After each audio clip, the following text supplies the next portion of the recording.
The package felt wrong. Not the weight that was standard, maybe 3 pounds. The kind of overnight delivery that paid double if you got it there before 9 p.m. Not the address either. Though the Gangnam Tower in Midtown was the kind of building where doormen looked at me like I was tracking mud even when my shoes were clean. It was the sound, ticking.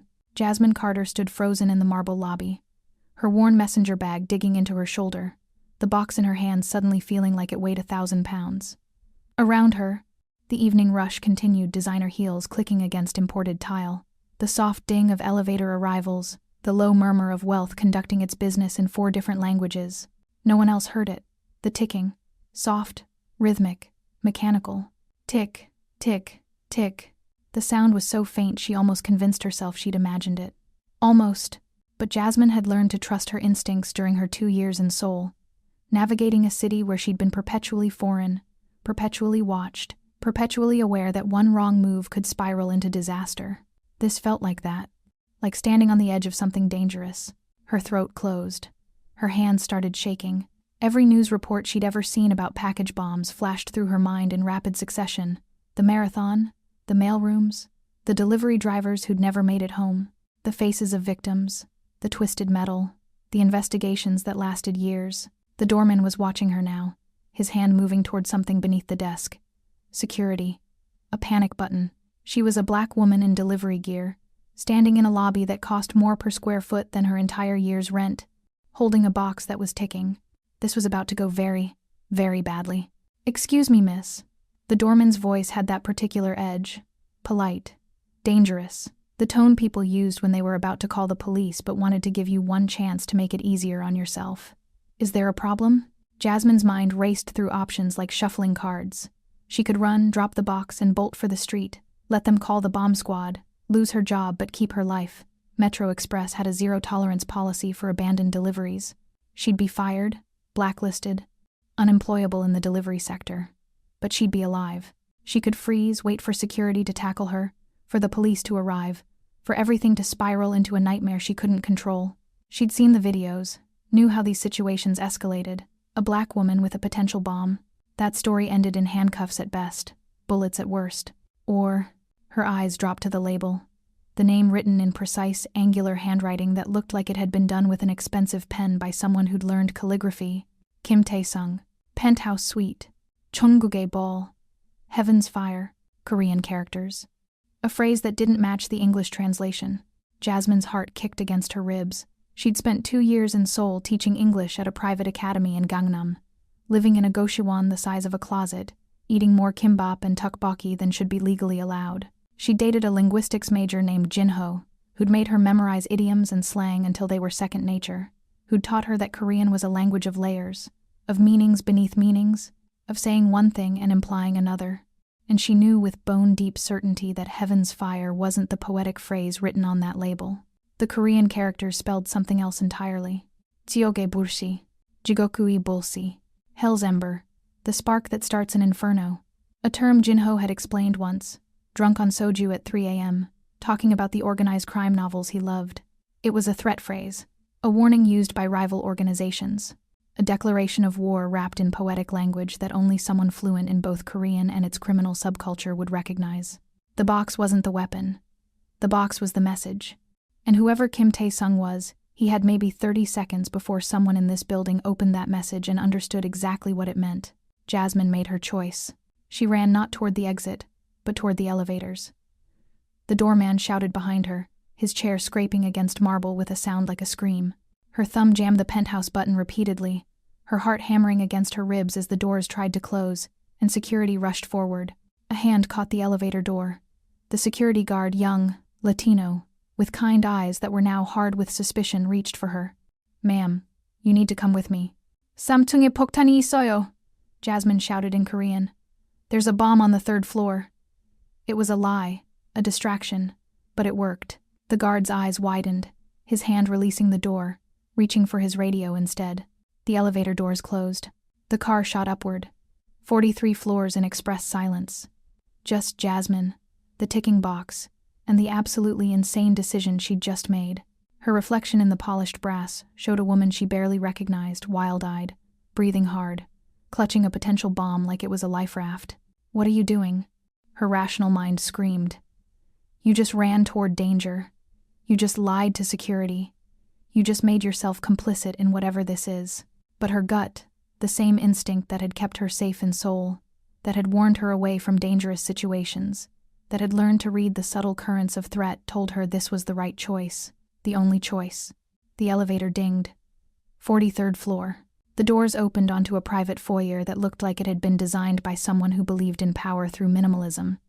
Sleek, expensive, the kind of space that didn't need art or decoration because the architecture itself was the statement. Polished concrete floors, a single door at the end of a short hallway, flanked by 2 men in perfectly tailored suits, who had weapons. She could see the lines beneath the fabric, and were already moving toward her with predatory efficiency. I need to see Kim Tae-sung, Jasmine gasped, holding the box out like a shield. Right now. This package, it's not what you think it is. The men didn't slow down. They moved like dancers, like fighters, like people who'd done this 1,000 times before. One spoke rapid Korean into his wrist too fast for her to catch more than fragments. The other's hand was inside his jacket, and Jasmine realized with crystal clarity that she was about to be removed from this penthouse with extreme prejudice, possibly through a window. The door opened. The man who emerged looked like he'd been carved from midnight and winter storms.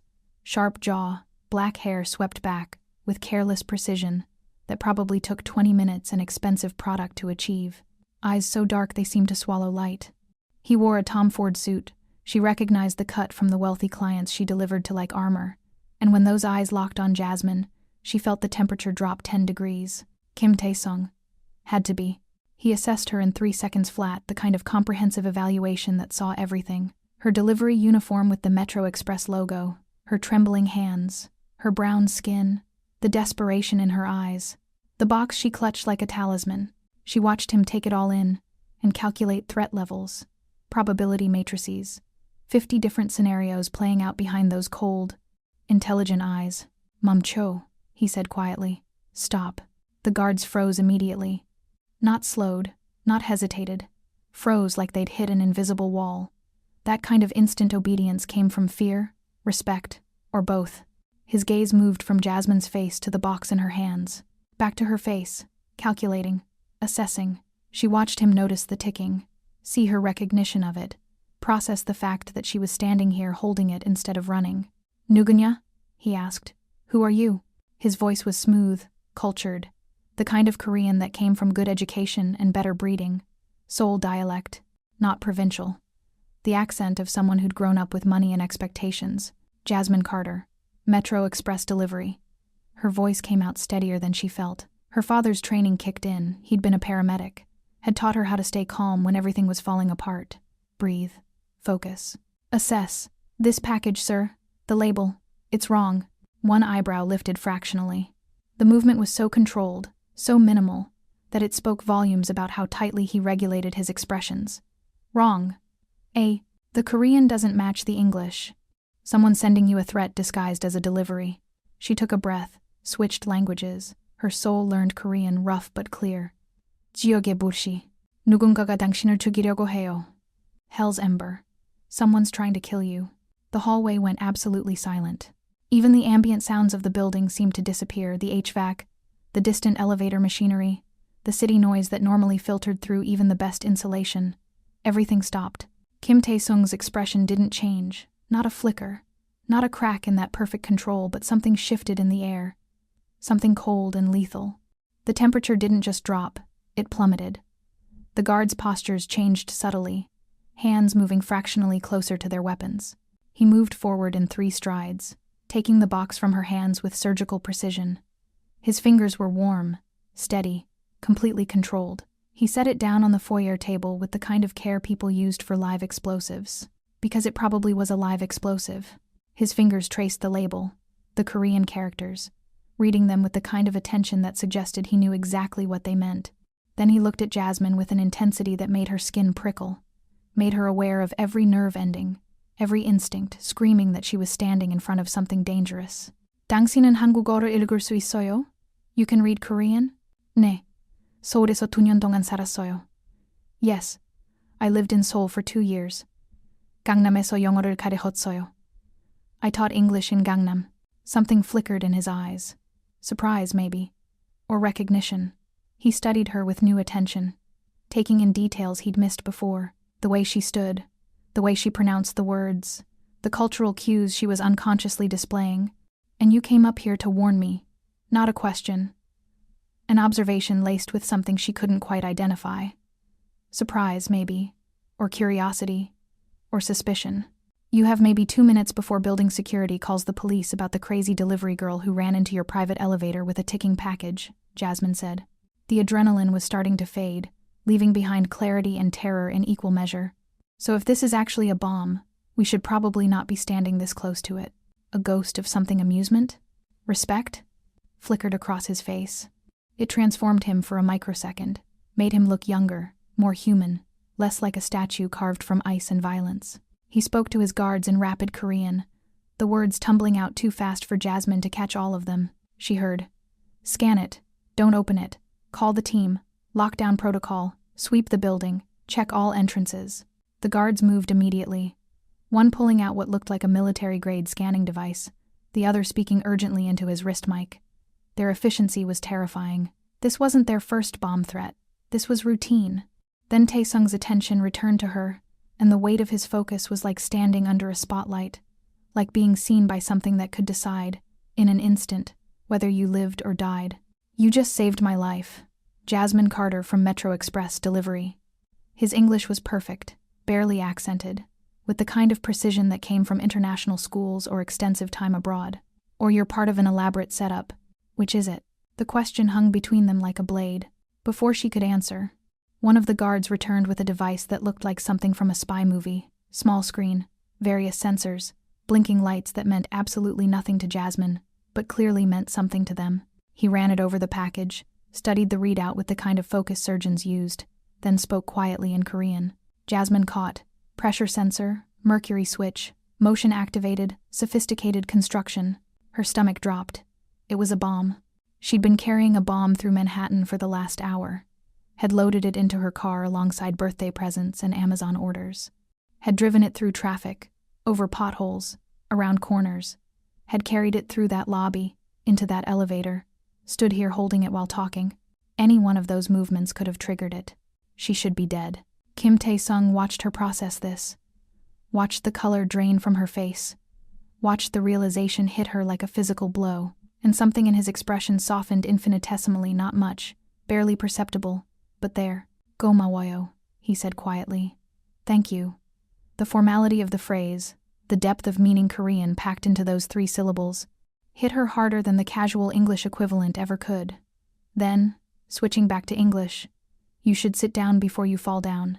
I should leave before I get arrested for..." "You're not leaving." It wasn't a command.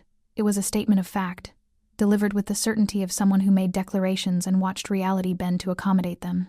He gestured to one of his guards. "Take her to the sitting room. Get her water. Make sure she's comfortable." "I really need to." His eyes met hers, and Jasmine's protest died in her throat. There was something in that gaze. Not threat. Exactly. Not even demand. Just absolute certainty that she would comply. Because the alternative, the world where she walked away right now, didn't exist in his reality. "You just walked into a war you don't understand carrying a weapon meant for me," Kim Tae-sung said softly. Each word was precise, controlled, weighted with implications that made her skin go cold. "Which means the people who want me dead now know your face. They know you intercepted their message. They know you read Korean, and understood their threat." The implication settled over her like ice water. She was visible now. To people who sent bombs as messages. To organizations that killed as casually as most people sent emails. "Dangsinen ije tagasieyo," he continued in Korean, and this time his voice carried something that might have been regret. "You're a target now." Then, to his guards in English, so she would understand every word, so there would be no ambiguity about what was happening. "She doesn't leave my side. Not until we figure out who sent this and why. Her life just became my responsibility." The elevator doors opened behind them, building security, probably, or police, or both. The distant sound of urgent voices, radio chatter, the machinery of official response grinding into motion. But Kim Tae-sung didn't move, didn't look away from Jasmine's face. He stood there like he had all the time in the world, like the authorities rushing toward them were an inconvenience rather than a threat. "Welcome to my world, Jasmine Carter," he said. His voice was soft, almost gentle, which somehow made it more terrifying. I hope you're ready for what comes next. The box continued its quiet ticking, counting down seconds that felt like lifetimes, and Jasmine realized with sudden, terrible clarity that her life had just changed forever. The invisible woman who delivered packages had just become visible to the most dangerous people in the city, and the man staring at her with those dark, assessing eyes had just claimed her as his.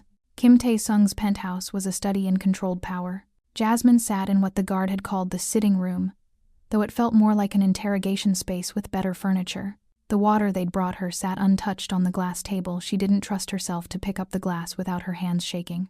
Her mind was still racing, trying to process the last 15 minutes. She'd carried a bomb through Manhattan. She'd warned a man who was clearly dangerous about a threat written in Korean, and now she was sitting in his penthouse while men with guns stood at every exit. The room around her was vast and cold.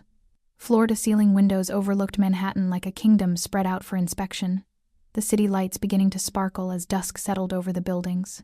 The furnishings were minimalist, all clean lines and expensive materials, blacks and grays, and the occasional slash of deep blue. Nothing soft, nothing warm, no photographs, no personal items, no evidence that anyone actually lived here. A fortress, not a home. The art on the walls was abstract, violent slashes of black and white, paintings that looked expensive and soulless. Corporate art chosen by a designer, not a person. The kind of art that said, I have money, rather than I have taste, or I have feelings. Through the open doorway, she could hear him. Kim Tae-sung's voice, low and controlled, speaking rapid Korean into a phone. She caught fragments. 침투했어. 내부자야. Infiltrated. It's an insider. 제거해. 종히. Eliminate. Quietly. 배신자들은 예를 들어야 해. Traitors must be made examples. 24시간 안에 이름이 필요해. I need names within 24 hours. The casual discussion of elimination made her stomach turn. This wasn't just a businessman. This was someone who operated in shadows, who spoke of death like it was a quarterly report, who commanded resources and people with the kind of authority that came from fear. She should be terrified. She was terrified.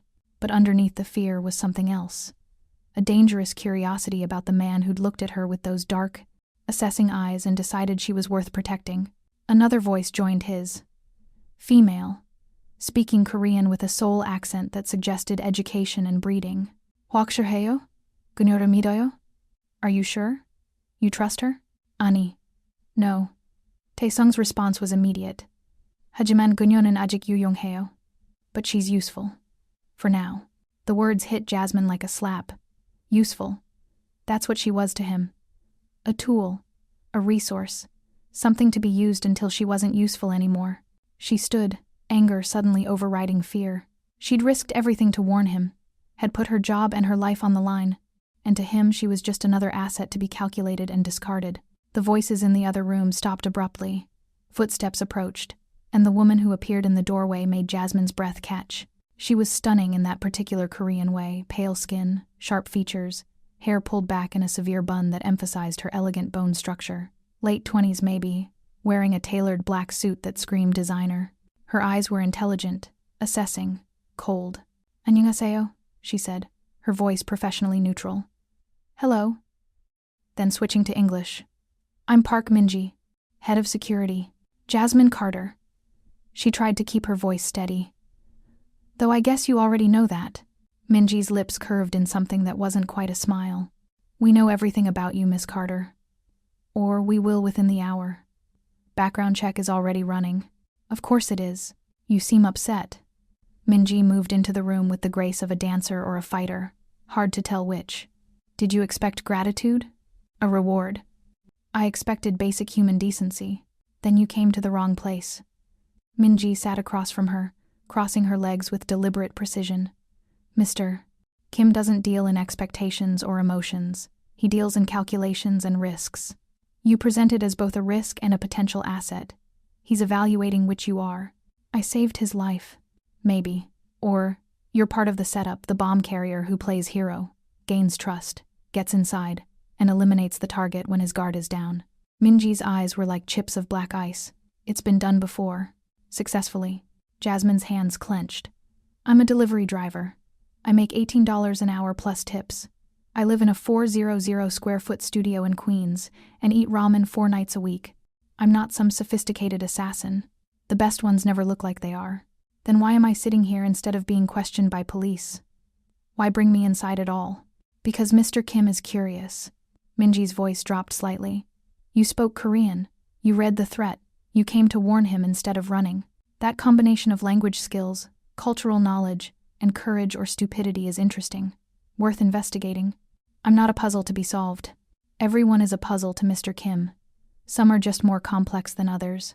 Before Jasmine could respond, Taesung appeared in the doorway. He'd removed his jacket, rolled up his sleeves, revealing forearms marked with ink, not the random tattoos of someone trying to look dangerous, but traditional Korean designs. Dragons, chrysanthemums, characters she couldn't quite make out from this distance. Minji, he said quietly.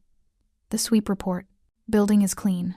The bomb squad arrived. We handed over the package to a team we have inside NYPD. They'll handle the official investigation. Minji stood, her movements efficient. I've got teams checking Metro Express, tracking the package origin, pulling security footage from every location it passed through. The label? High-quality forgery. Someone with access to your shipping information, your address, your aliases. Minji's jaw tightened. It's definitely internal. Someone inside your organization. Taesung's expression didn't change, but Jasmine saw his hands clench fractionally. Names by midnight. You'll have them. Minji glanced at Jasmine, then back at Taesung. What do you want to do with her? The question hung in the air like a blade. Leave us, Taesung said quietly. Minji bowed slightly, a gesture of respect that seemed at odds with her modern suit and cold efficiency, and left. The door closed behind her with a soft click that sounded too final.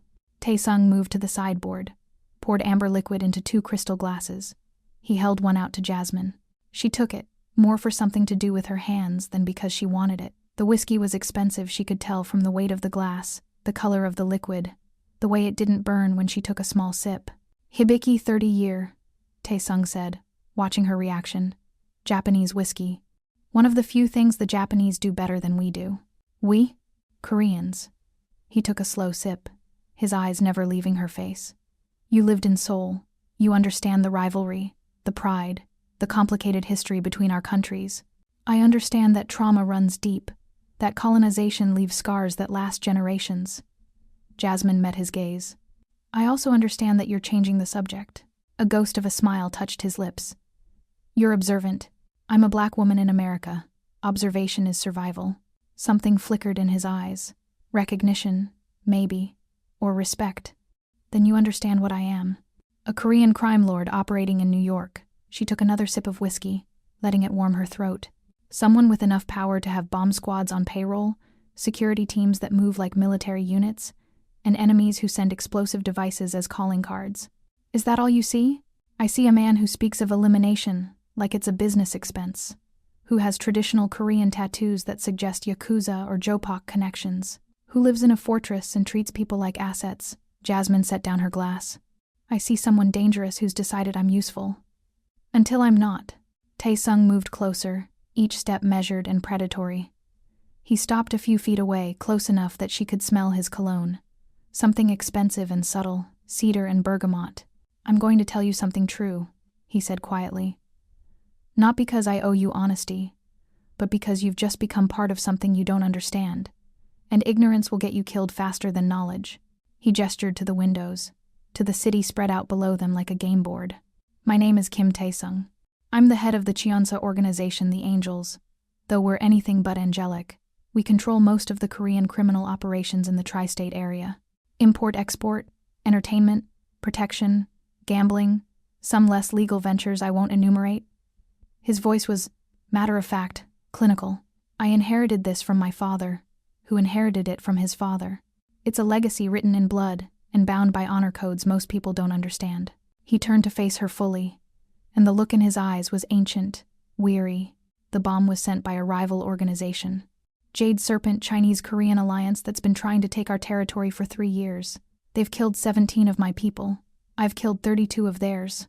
It's a war that operates in shadows, that the police can't or won't stop, that follows rules outsiders don't understand. And I just walked into the middle of it. You didn't just walk in, you interfered. His jaw tightened. By warning me, by reading that label, you showed them that I have someone who can decode their messages. That's valuable. That's dangerous. That makes you a target and an asset simultaneously.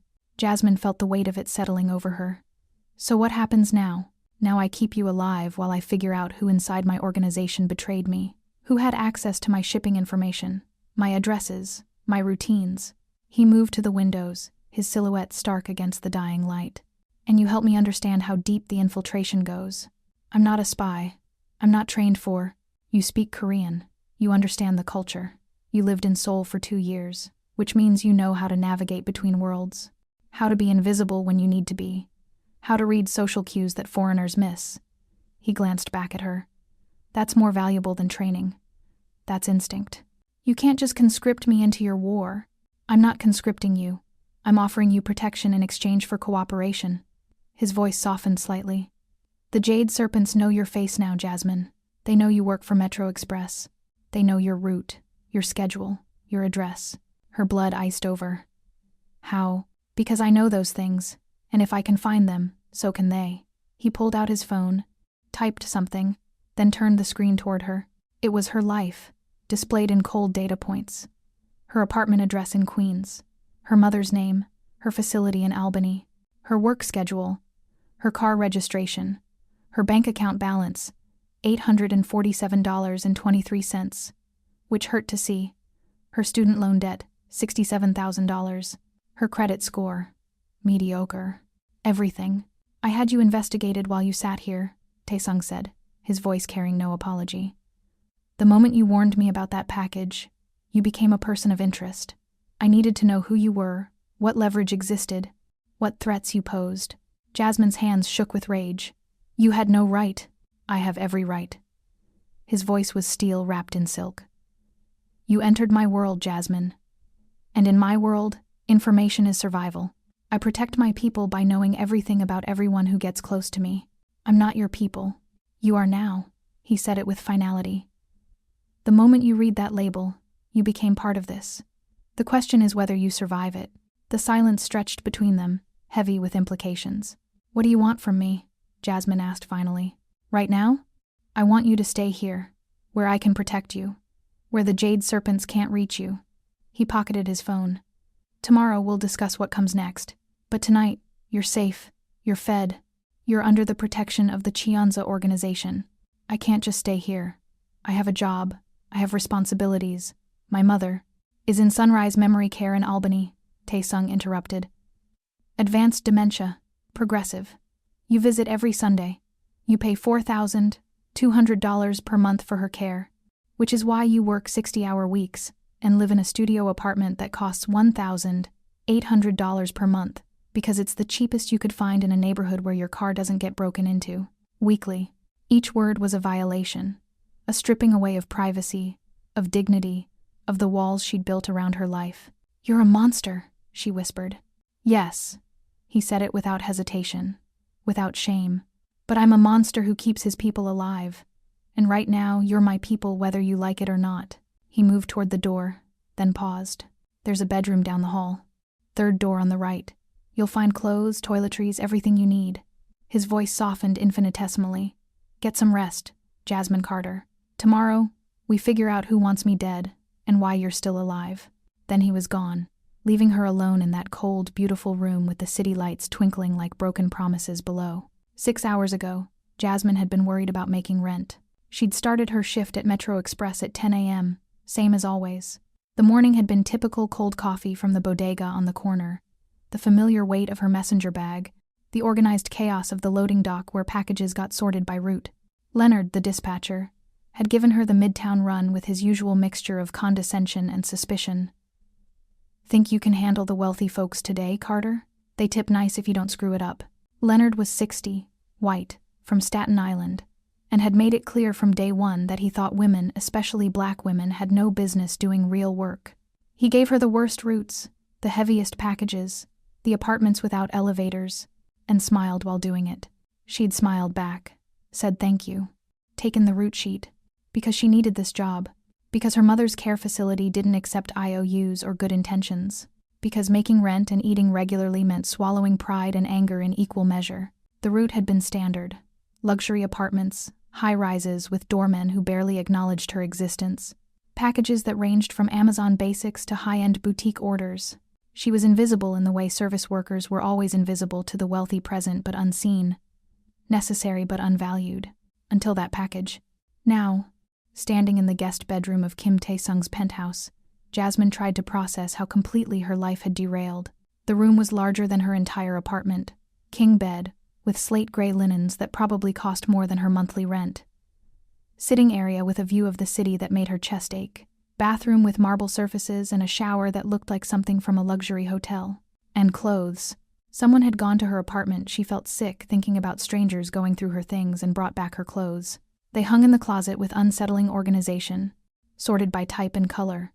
On the dresser, her toothbrush, her face cream, her mother's photograph in the silver frame. That last item made her eyes burn. The photo showed her mother 10 years ago, before the dementia, before the slow erosion of self that had turned a vibrant woman into someone who didn't recognize her own daughter. Her mother smiled in the picture, wearing the yellow dress she'd loved, standing in front of their old apartment in Brooklyn. Before everything changed, Jasmine picked up the frame with shaking hands and let herself cry for the first time since entering that lobby. Ugly, hitching sobs that came from somewhere deep and raw. She cried for her normal life, now shattered. For her mother, lost in fog. For the delivery job she'd probably lost. For the safety she'd never valued until it was gone. She cried until she was empty, until the tears stopped coming and all that was left was exhaustion. A soft knock on the door made her jump. Turooseo, come in. The Korean came automatically, a habit from Seoul. The door opened to reveal an older woman, maybe late 50s, with kind eyes and the weathered hands of someone who'd worked hard their whole life. She wore simple clothes and carried a tray that smelled like heaven. Jong deseo, the woman said gently. Have dinner. Then, switching to English, Mr. Kim thought you might be hungry. I'm Mrs. Cho. I cook. She set the tray on the small table by the window. Jasmine caught the scents. Doenjang jjigae, rice, kimchi, banchan. Real Korean food. The kind she'd eaten in Seoul. The kind that tasted like home. Gomawoyo, Jasmine managed. Thank you. Mrs. Cho studied her with those kind, knowing eyes. Then she did something unexpected. She reached out and patted Jasmine's hand with surprising warmth. 걱정하지 마세요. 태성 씨는 자기 사람들을 보호해요. Don't worry. Mr. Kim protects his people. 저는 그의 사람이 아니에요, Jasmine protested. I'm not his people. Mrs. Cho smiled, sad and knowing. 이제는 그의 사람이에요. You are now. She left, closing the door softly behind her. Jasmine stared at the food, her stomach growling despite everything. When was the last time she'd eaten? Breakfast had been a protein bar at 7 a.m. Nothing since. She sat at the table and took a tentative spoonful of the soup. The first taste transported her back to Seoul, to the tiny restaurant near her Goshiwon where the Ajuma had fed her like she was a beloved niece. Rich doenjang depth balanced with vegetables and silken tofu, the fermented soybean paste giving it that particular umami complexity that no other cuisine quite achieved. It was perfect. It was comfort. It was a reminder of a life she'd loved and left behind. Jasmine ate slowly, savoring each bite, letting the familiar flavors ground her. The kimchi was properly fermented, the kind that took weeks to develop that perfect funky tang. The banchan small side dishes included japchae with sweet potato noodles, pajeon, scallion pancake, oimuchim, spicy cucumber salad. Someone had put thought into this meal. Care. This wasn't just food. It was comfort, offered in a language of cuisine. She was finishing the rice when she heard it. Voices from somewhere in the penthouse, speaking Korean. She recognized Tae-sung's voice, and another man's deeper, older, with authority. Curiosity overrode caution. Jasmine moved to her door, opened it quietly, and followed the voices. They led her to a study she hadn't seen before. The door was ajar, offering a sliver of view. Tae-sung stood with his back to her, facing an older man late 60s, silver-haired, wearing an expensive suit and carrying himself with the kind of presence that suggested he was used to commanding rooms. "Wak Sereo?" the older man asked. "Are you certain?" "Nay, Abaji. Yes, father." Tae-sung's voice carried respect and something else. "텐션. 내 부자가 있어요. 제이드서 폰트가 내 일정. 내 주소. 내 모든 걸 알고 있어요. There's an insider. The Jade Serpents know my schedule, my addresses, everything. His father. Jasmine watched as the older man paced, his movements still powerful despite his age. 17년 동안 이 조직을 지켰어요. I protected this organization for 17 years. The father's voice was hard. 2년 만에 무너뜨릴 거예요? You'll destroy it in 2 years? 존중해주세요, 아버지. Respectfully, father. Taesung's voice tightened. 당신 시대와 제 시대는 달라요. 제 disappoint는. Your era and my era are different. The jade serpents are. 변명하지 마세요. No excuses. The father's hand slammed down on the desk. 배신자를 찾아서 예를 들어야 해요. 빨리, 무자비하게. Find the traitor and make an example. Quickly, ruthlessly. 할 거예요. I will. 그 여자는 뭐예요? 그 배달원? And what about the woman? The delivery driver? Jasmine's breath caught. 유용해요. Taesung said carefully. She's useful. 한국어를 해요. 문화를 이해해요. 제 디서폰트의 메시지를 읽을 수 있어요. She speaks Korean. Understands the culture. Can read the jade serpent's messages. 유용해요? 혹은 약점이에요? Useful? Or a weakness? The question hung in the air. 아직 모르겠어요. Taesung admitted quietly. I don't know yet. 하지만 그녀는 내 목숨을 구했어요. 그건 뭔가를 의미해요. But she saved my life. That means something. 의미하는 건 그녀가 똑똑하다는 거예요. 혹은 아주 위험하다는 거예요. It means she's smart. Or very dangerous. His father moved closer. 조심해요, 아들. 사랑은 약점이에요. 약점은 죽음이에요. Be careful, son. Love is weakness. Weakness is death. 사랑이 아니에요. It's not love. But Taesung's voice carried something. Doubt, maybe. Or defensiveness. 아직은. Not yet. His father's tone softened infinitesimally. 하지만 조심해요. 이방인을 믿으면 배신당해요. But be careful. Trust outsiders and you'll be betrayed. Jasmine pulled back from the door, her heart hammering. She retreated to her room, closing the door as quietly as she could.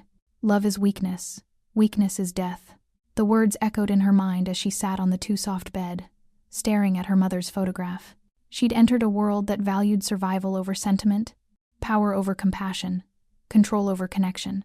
And the man who'd claimed her as his had just called her useful, not safe, not protected, useful. Jasmine laid back on the expensive sheets and stared at the ceiling, her mind racing through options. She could leave in the morning, risk the jade serpents, risk exposure, risk everything. She could stay and become whatever tool Taesung needed. She could try to find a third option, some path that didn't end in exploitation or death. But as exhaustion finally pulled her under, one thought kept circling. For the first time in 2 years, since leaving Seoul, since watching her mother disappear into dementia, since becoming invisible in her own life, someone saw her, even if that someone was a monster who calculated her value like a ledger entry, even if that visibility meant danger. She was seen, and that counted for something. The first attempt came at 11 p.m. Jasmine had been lying awake for hours, staring at the ceiling, listening to the unfamiliar sounds of the penthouse, the distant hum of HVAC, footsteps in the hallway as guards changed shifts, the occasional murmur of voices speaking Korean. She'd showered, changed into the clothes that had appeared her size, comfortable, more expensive than anything she'd ever owned, and was trying very hard not to think about the fact that someone had broken into her apartment to get her things while she sat in this gilded cage. She was cataloging the ways her life had derailed when the lights went out. Not flickering, not a brownout. Complete, absolute darkness that felt instant and wrong. Jasmine sat up, her heart already hammering. She'd been in enough blackouts in New York to know what they felt like, the gradual dimming, the groans of protest from old electrical systems. This wasn't that. This was surgical, deliberate, terrifying. Through the walls, she heard movement, quick, professional, the sound of people who knew exactly what they were doing and had rehearsed it 1,000 times. Footsteps running in perfect synchronization, voices barking orders in Korean too rapid for her to catch. Then gunfire. The sound was muffled but unmistakable. 3 shots in quick succession, the particular crack of suppressed weapons, followed by shouting. Jasmine rolled out of bed, her bare feet hitting cold floor, her breath coming too fast. Her father's emergency training kicked in. Get low, find cover, assess exits. She was crawling toward what she thought might be the bathroom when her door opened. A silhouette against the ambient city glow from the windows, tall, broad, moving with predatory purpose. 가자, 지금. Let's go. Now. Taesung's voice, low and urgent, cutting through her panic like a blade. Jasmine didn't hesitate. She scrambled toward him on hands and knees, and his hand found hers in the darkness, warm, solid, surprisingly gentle despite the urgency, and pulled her to her feet. The hallway was chaos incarnate. The penthouse had transformed from cold luxury into a battlefield. She caught glimpses in the ambient light, guards moving in tactical formation, weapons drawn. The professional efficiency of people who'd trained for exactly this scenario. What's happening? Jasmine whispered, her voice shaking. Breach. 3 entry points. Taesung's voice was utterly calm, like he was discussing the weather rather than an armed assault on his home. They cut power to the building, very professional. They're here for you. No. His grip on her hand tightened, almost painful. They're here for you. The words hit her like a physical blow. Before she could process, he was moving again, pulling her through the penthouse with the confidence of someone who knew every inch of the space, even in darkness. They passed rooms she hadn't seen before, descended stairs she hadn't realized existed. More gunfire, closer now, the sound of breaking glass, shouted orders in mixed Korean and Chinese. Myet myung? Taesung barked to one of his guards. How many? Cheso 12 myung. At least 12. The guard's voice was tight. Chonmungadrieo. They're professionals. Wichi? Locations? Sochok Kedan. Hwangi System. Hwaje Bisangu. West Stairs. Ventilation system. Fire escape. Coordinated assault. Multiple entry points. Professional operators. This wasn't random. This was planned, expensive, executed with military precision. They reached what looked like a solid wall. Taesung pressed something and a panel slid open, revealing stairs leading down. A panic room, Jasmine realized. Or a bunker. The kind of thing that suggested this wasn't his first home invasion. The stairwell smelled of concrete and metal, cold and industrial. Emergency lighting flickered on as they descended, dim red bulbs that turned everything into a nightmare landscape. Taesung's face in that light looked carved from stone, all sharp angles and deadly focus. They reached a reinforced door at the bottom. Taesung entered a code on a keypad. She couldn't see the numbers, and the door opened with a heavy thunk of multiple locks disengaging. He pushed her into a room that screamed panic room in every detail. Reinforced concrete walls, independent power supply, communication equipment, weapons cabinet, enough supplies to survive a siege. There was a bank of monitors showing security feeds from throughout the building. Jasmine caught glimpses of the assault figures in tactical gear moving through the darkened penthouse, the guards fighting back, bodies falling. Stay here, Taesung commanded. His voice carried absolute authority. Don't open this door for anyone except me. Understand? Where are you going? To end this. He started to leave, then paused, turned back. In the dim emergency lighting, his face was all sharp angles and dangerous beauty. His hand came up to cup her face with surprising gentleness. Joshimheo, be careful. You're the one walking into a fight, Jasmine protested. I'm always in a fight. A ghost of a smile touched his lips. But now I have something worth coming back to. Then he was gone.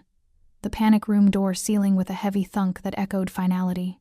Jasmine stood in the silence, her heart hammering, and realized she'd just been given a terrifying gift. Kim Taesung considered her worth protecting, worth coming back to, worth fighting for. And in his world, that meant he'd kill for her without hesitation. The monitors showed everything. Jasmine couldn't look away. Even though every instinct screamed to close her eyes, to pretend this wasn't happening, to protect herself from the violence unfolding in grainy black and white, the assault team moved with frightening efficiency. 12 men, just like the guard had said, all in tactical gear, all armed with suppressed weapons and moving in perfect coordination. They'd breached from 3 points simultaneously, a level of planning that suggested this wasn't opportunistic. This was calculated. And they were searching the rooms systematically, looking for something, looking for her. On monitor 3, she watched Taesung emerge from the panic room entrance into the main hallway. He'd changed. Instead of the dress pants and rolled sleeves, he now wore all black tactical gear that matched the assault team's. He moved like violence was choreographed into his DNA, like his body had been trained since childhood to turn combat into dance. He wasn't alone. Minji appeared beside him, and 3 other guards Jasmine recognized from earlier. They communicated in hand signals, military precise, spreading out to create a kill zone. The assault team rounded the corner. What followed was brutal. Taesung moved first 3 shots, 3 bodies dropping before they could even register his presence. Minji was half a second behind him, her aim surgical, each shot placed with the precision of someone who'd done this 1,000 times. The assault team tried to respond, but they were caught in a crossfire, their professional efficiency meaningless when ambushed in unfamiliar territory by people who knew every angle, every corner, every piece of cover. It was over in 30 seconds. 8 bodies on the floor, 4 assault team members retreating, falling back toward their entry points with the desperate speed of people who knew they'd lost the element of surprise. Taesung pursued, relentless. Jasmine watched him disappear from frame, heard the distant sounds of more gunfire, shouted orders, the wet thuds of hand-to-hand combat, then silence. Jasmine counted seconds. 60, 90, 120. The monitors showed guards beginning to move through the penthouse, checking bodies, securing rooms, establishing perimeter. No sign of the remaining assault team. No sign of Taesung. Her heart was a drum against her ribs. Her hands shook so badly she had to clench them into fists. Come back, she thought desperately. Whatever else happens, just come back. The panic room door's lock disengaged. Jasmine spun, searching for something, anything she could use as a weapon. Her hand closed around a fire extinguisher mounted on the wall. The door opened. Taesung stood in the doorway, backlit by emergency lighting. His tactical gear was torn at the shoulder, a dark stain spreading across the fabric. Blood. His knuckles were split and bruised. A cut above his eyebrow leaked red down the side of his face. But he was alive. Standing. Whole. Relief hit Jasmine so hard her knees buckled. He caught her before she fell, his arms coming around her with surprising gentleness given the violence still radiating off him like heat. His body was solid, warm, real against hers. His heart hammered beneath her cheek not from exertion, but from adrenaline still flooding his system. Genchanayo, you're okay. His voice was rough against her hair, his accent thicker than usual, exhaustion bleeding through his careful English. Anjanheo, you're safe. You're bleeding, Jasmine managed, pulling back enough to see his face. His pupils were dilated, adrenaline still flooding his system, making his eyes look almost black. There was the cut above his eyebrow, another along his jaw, and the blood spreading across his shoulder. Not my blood, mostly. He released her, steadied himself against the doorframe with one hand. Now that the immediate threat had passed, she could see the exhaustion creeping in, the cost of whatever violence he'd just enacted showing in the set of his shoulders, the tightness around his eyes. What happened? 4 men, mixed crew Korean-Chinese operatives, very well trained. Military backgrounds, probably. He said it clinically, like reciting a grocery list rather than describing a firefight. They came in through the service elevator, the ventilation system, and the fire escape simultaneously. Coordinated. Expensive. Someone spent serious money on this. Are they? She couldn't finish the question. Dead. 3 of them. His eyes met hers and there was no apology in them. No remorse. Just cold statement of fact. The 4th will wish he were once my people are done with him. The casual promise of torture made Jasmine's stomach turn. But before she could process that, he continued. They came for you, Jasmine. Had your picture, your description, specific orders to extract you alive. Her stomach dropped. Extract me? Why? Because you read that label. Because you understand Korean. Because whoever sent that bomb now knows I have someone close to me who can decode their messages, identify their threats, translate their communications. He moved closer, his hand coming up to cup her face with blood-stained fingers. Your leverage, your intelligence, you're valuable. And in my world, valuable things get taken or destroyed. There's no middle ground. The intimacy of the gesture, his thumb brushing her cheekbone while his hands were still stained with violence, should have repulsed her. Every rational part of her brain screamed that this was wrong, that she should pull away, that accepting comfort from hands that had just killed was a line she shouldn't cross. Instead, she found herself leaning into the touch, seeking the warmth and solidity of him, the proof that they'd both survived. I didn't ask for this, she whispered. I know. Something flickered in his eyes. Regret, maybe, or recognition. But you have it anyway. The question is what you do with it. Before she could answer, one of his guards appeared in the doorway, speaking urgent Korean that Jasmine caught fragments of. Police, sirens, cleanup crew, questions. Taesung's expression hardened instantly, the brief moment of vulnerability evaporating like steam. 알았어. 청소해. 모든 걸 지워. 경찰이 오기 전에. Understood. Clean it. Erase everything. Before police arrive. Then to Jasmine. We need to move. This location is compromised. Move where? Safe house. Brooklyn. He was already pulling her toward the door, his hand firm on her wrist. Pack nothing. We leave in 3 minutes. I don't have anything to pack. Everything I own is either in my apartment or already here. Good. That makes this easier. They moved through the penthouse and Jasmine tried not to look at the bodies, tried not to see the blood pooling on expensive floors, tried not to notice the efficiency with which Taesung's people were already working, dragging corpses, wiping surfaces, erasing evidence of the battle that had just occurred. She failed. She saw everything. The young face of one attacker, probably mid-20s, his eyes still open in surprise, the arterial spray across a pristine white wall, the way Minji stepped over a corpse without even glancing down, her phone pressed to her ear, calmly organizing the cleanup like she was scheduling a business meeting. This was Taesung's world. This was what protection meant. Not safety, but the willingness to kill anyone who posed a threat. And she was the reason these people had died tonight. The thought made her stomach heave, but she swallowed it down, forced herself to keep moving, to keep breathing, to survive the next minute, and then the next. They took a service elevator different from the one she'd arrived in that descended into an underground parking garage Jasmine hadn't known existed.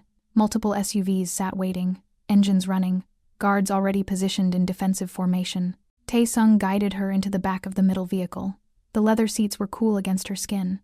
The door closed with a solid thunk that felt too final. He slid in beside her, close enough that their thighs touched, and she felt the heat radiating off him, adrenaline still burning through his system, despite the controlled exterior. "Cherber," he ordered the driver. "Go." The convoy pulled out smoothly, moving through streets that were already showing signs of emergency response.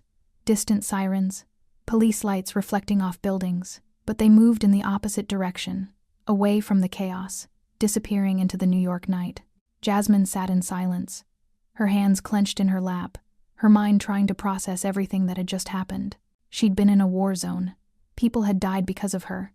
She was being moved to a safe house by a crime lord who just killed for her without hesitation. And the most terrifying part? She didn't feel sorry for the men who'd died. She felt grateful that Taesung had killed them before they could take her. What did that make her? "Musun 생각해요?" Taesung's voice was quiet. "What are you thinking?" Jasmine turned to look at him.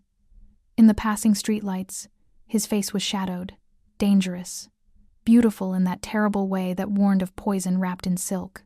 "I'm thinking," she said slowly, switching to English because some truths were too heavy for her imperfect Korean, "that I just crossed a line I can't uncross, that I'm grateful you killed those men, that I should be horrified but I'm not, that I don't recognize myself anymore." His expression softened infinitesimally. "Welcome to my world, Jasmine Carter, where survival means becoming someone you never thought you'd be. Is that what happened to you? Every single day." His hand found hers in the darkness, lacing their fingers together. "I was supposed to be a doctor. That's what my mother wanted. She had it all planned.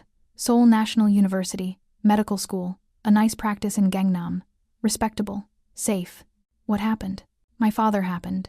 His world happened. And when I was 22, I had to choose watch the organization fall apart and lose everything our family built, or become the monster they needed." His thumb traced patterns on her palm. "I chose the monster, because survival mattered more than the man I might have been. Do you regret it?" He was quiet for a long moment. The city flowed past the windows, lights and shadows, the familiar landscape of Manhattan giving way to the industrial edges of Brooklyn. "I regret what I lost," he said finally. "The possibility of a different life. But I don't regret surviving. I don't regret protecting my people." His eyes met hers. "And I won't regret protecting you." The words settled over her like a vow. They drove in silence for another 20 minutes, the convoy moving with professional precision through Brooklyn streets, until they pulled into what looked like an abandoned warehouse in Red Hook. But appearances were deceptive. Once they passed through the exterior doors, the space revealed itself. Converted loft, high ceilings, exposed brick, expensive minimalist furniture, another fortress disguised as decay. "Home sweet safe house," Taesung said with a ghost of dark humor. "Welcome to your new life, Jasmine." She stepped out of the SUV and into that space, feeling the weight of everything shifting. She wasn't a delivery driver anymore. She wasn't innocent. She was something new, something dangerous, something she didn't have a name for yet. But as Taesung's hand found the small of her back, guiding her inside with possessive gentleness, she knew one truth. She was his now. For better or worse. The safe house. 3 a.m. The safe house in Red Hook was nothing like the penthouse, where Taesung's Manhattan residence had been all cold, luxury, and minimalist statements of power. This space felt lived in, used. The exposed brick walls showed their age. The wooden beams overhead were scarred and weathered, and the furniture, while still expensive, had the worn comfort of pieces that had actually been sat in, slept on, existed with. There were books on the shelves, Korean novels with worn spines, English thrillers, poetry collections that looked like they'd been read multiple times. A Go board set up mid-game on a low table, the stones arranged in a pattern that suggested someone had been thinking through strategies. Photographs, not many, but present, showing faces Jasmine didn't recognize, but that clearly meant something to whoever had chosen to display them. This was a home, not a fortress. Or maybe it was both. "Third door on the left," Taesung said, gesturing down a hallway. His voice was rougher now, exhaustion finally winning over adrenaline. "Bathrooms attached. You'll find everything you need." Jasmine wanted to ask questions. Whose safe house was this? How many places did he have scattered through the city? How often did he have to flee his own home? But the weariness in his posture stopped her. "Your shoulder," she said instead. "Let me look at it." "It's fine. Let me look anyway." Something in her voice, command, not request, made him comply. He moved to the couch and lowered himself with a barely suppressed wince. In the warm light of the loft, she could see the damage clearly now. The tactical gear was torn and blood-soaked, the fabric sticking to the wound beneath. "First aid kit?" Jasmine asked one of the guards, a younger man she hadn't seen before, with kind eyes and the build of someone who worked out religiously. "화장실에 있어요," he replied in Korean. "In the bathroom." Then, in heavily accented English, "I get for you." He returned moments later with a comprehensive medical kit, not the drugstore variety, but the kind that suggested frequent need. Military grade, stocked with supplies that could handle serious trauma. Jasmine knelt beside Taesung and began carefully cutting away the ruined tactical gear. He sat perfectly still, watching her with those dark, assessing eyes, his face unreadable. The wound beneath was a deep gash across his shoulder blade, still bleeding sluggishly.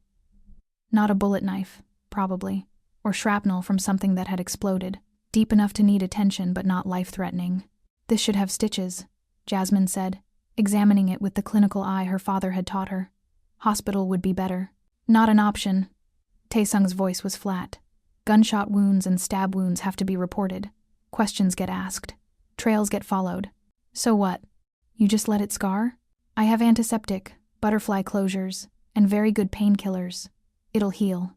He said it with the resignation of someone who'd done this before. Many times. Jasmine worked in silence, cleaning the wound with antiseptic that made Taesung's jaw tighten but drew no sound. His pain tolerance was terrifying, the kind that came from years of forcing yourself not to show weakness, not to give anything away that could be used against you. She applied butterfly closures with steady hands, pulling the edges of the wound together as best she could. Her father's voice echoed in her memory. "Clean it, close it, cover it. Keep pressure if it bleeds. Don't panic. Panic kills more people than injuries." "Where did you learn to do this?" Taesung asked quietly. "My dad was a paramedic. Before he died, he taught me basic field medicine." She finished the last closure and began bandaging. "Said you never know when you'll need to save someone's life. He taught you well. He taught me a lot of things, including that helping people is worth the risk." She taped the bandage in place, her fingers lingering on his skin for a moment longer than necessary. "Even when those people are dangerous. Especially when they're dangerous," Taesung corrected softly. "We're the ones who need saving most." The vulnerability in his voice cracked something open in Jasmine's chest. She sat back on her heels, studying him. Without the armor of his suit, with exhaustion written in every line of his body, he looked younger, more human, the man beneath the monster showing through the cracks. "Gomawayo," he said. "Thank you." The formality of the Korean, the depth of meaning packed into those syllables, carried more weight than English could. Then, switching languages. "Not just for this. For earlier. For warning me about the bomb instead of running. For staying instead of fleeing.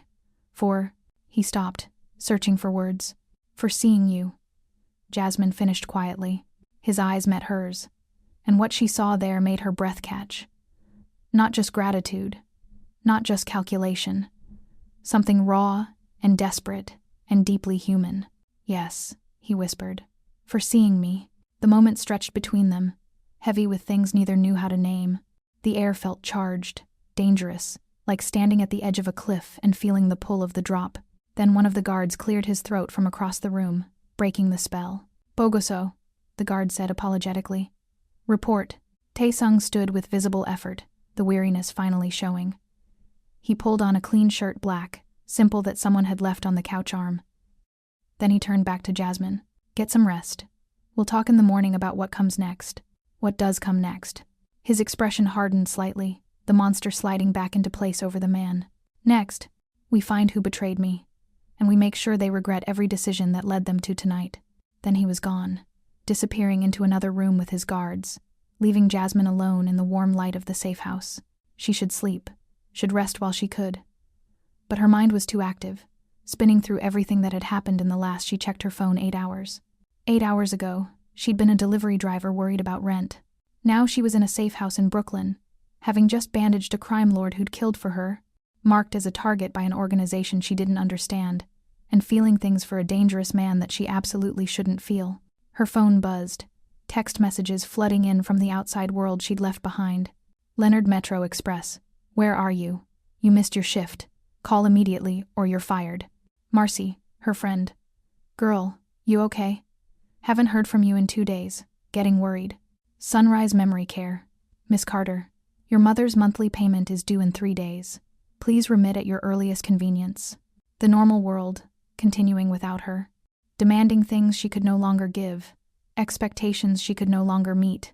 Her fingers hovered over the keyboard, trying to figure out what to say, how to explain that her life had derailed so completely that responding to a work text felt like trying to speak a foreign language she'd forgotten. "You can't contact them." Jasmine jumped.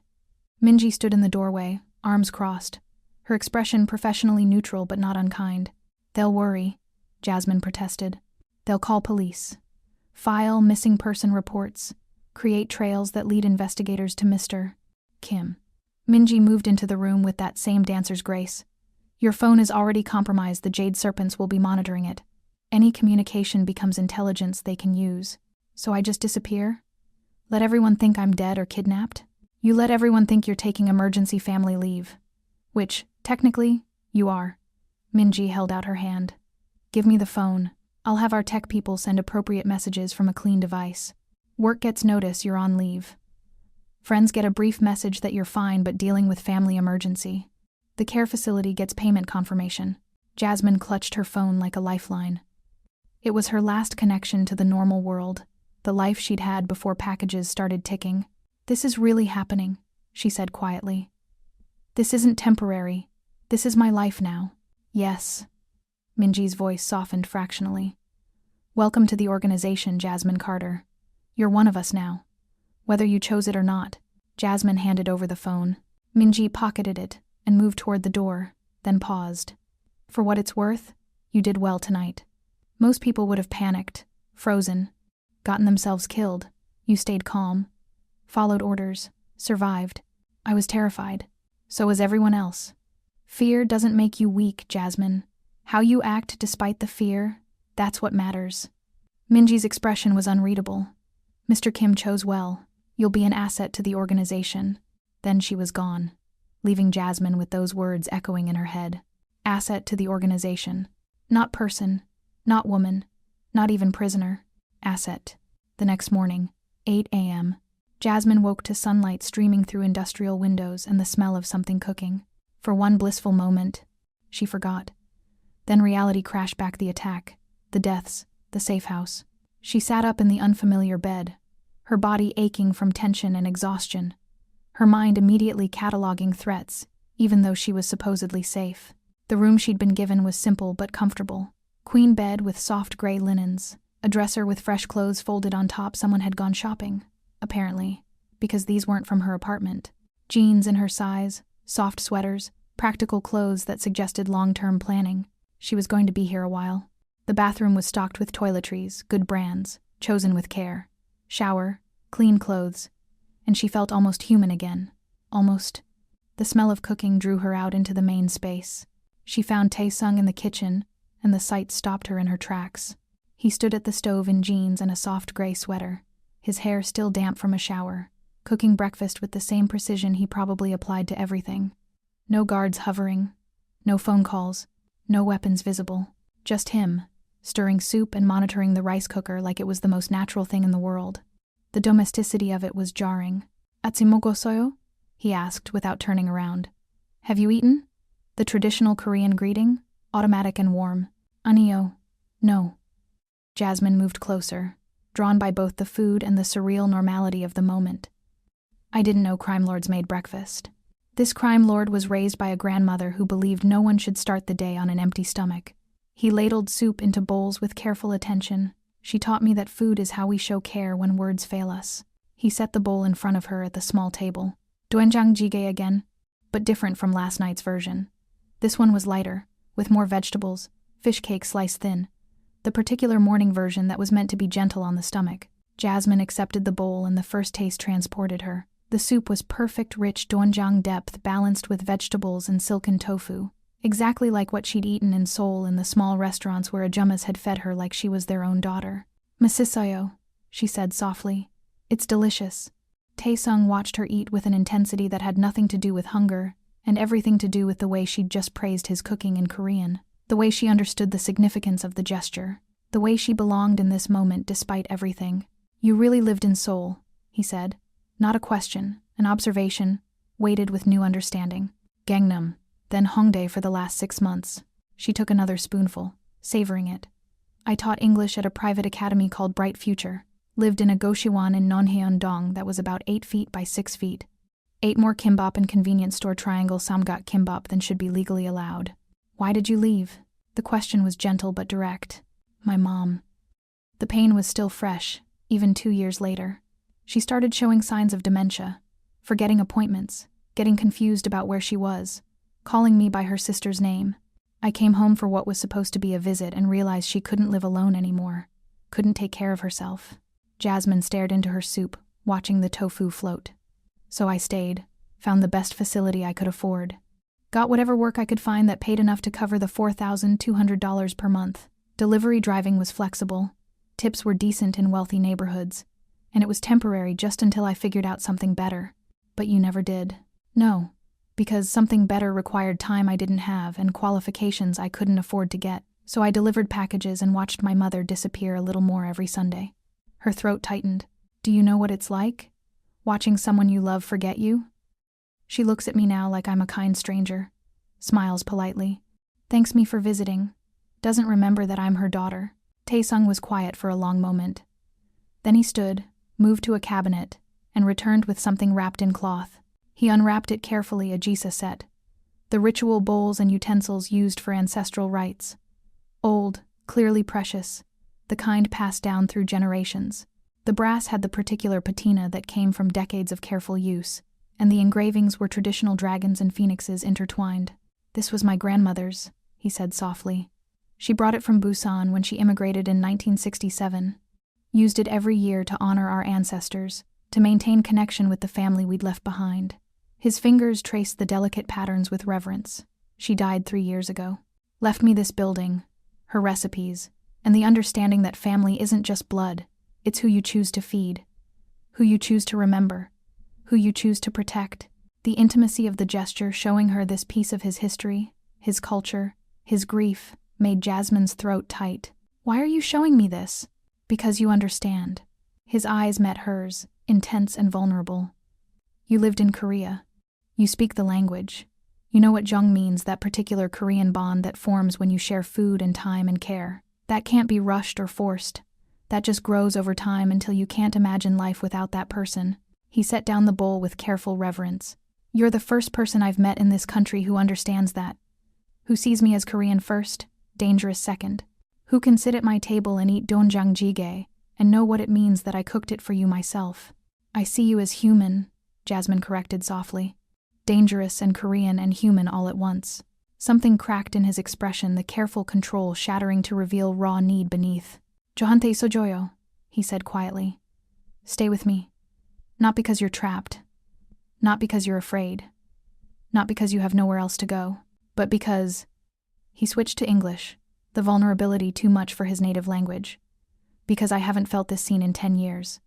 Because you look at me and see the man, not just the monster. Because I can cook you breakfast and you understand what I'm really saying." Jasmine's heart hammered. This was the moment. The choice that would define everything.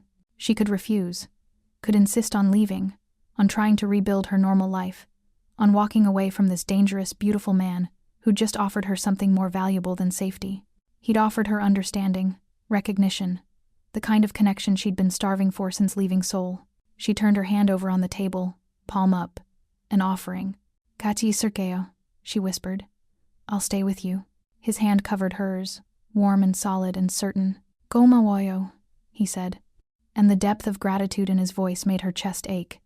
"Thank you."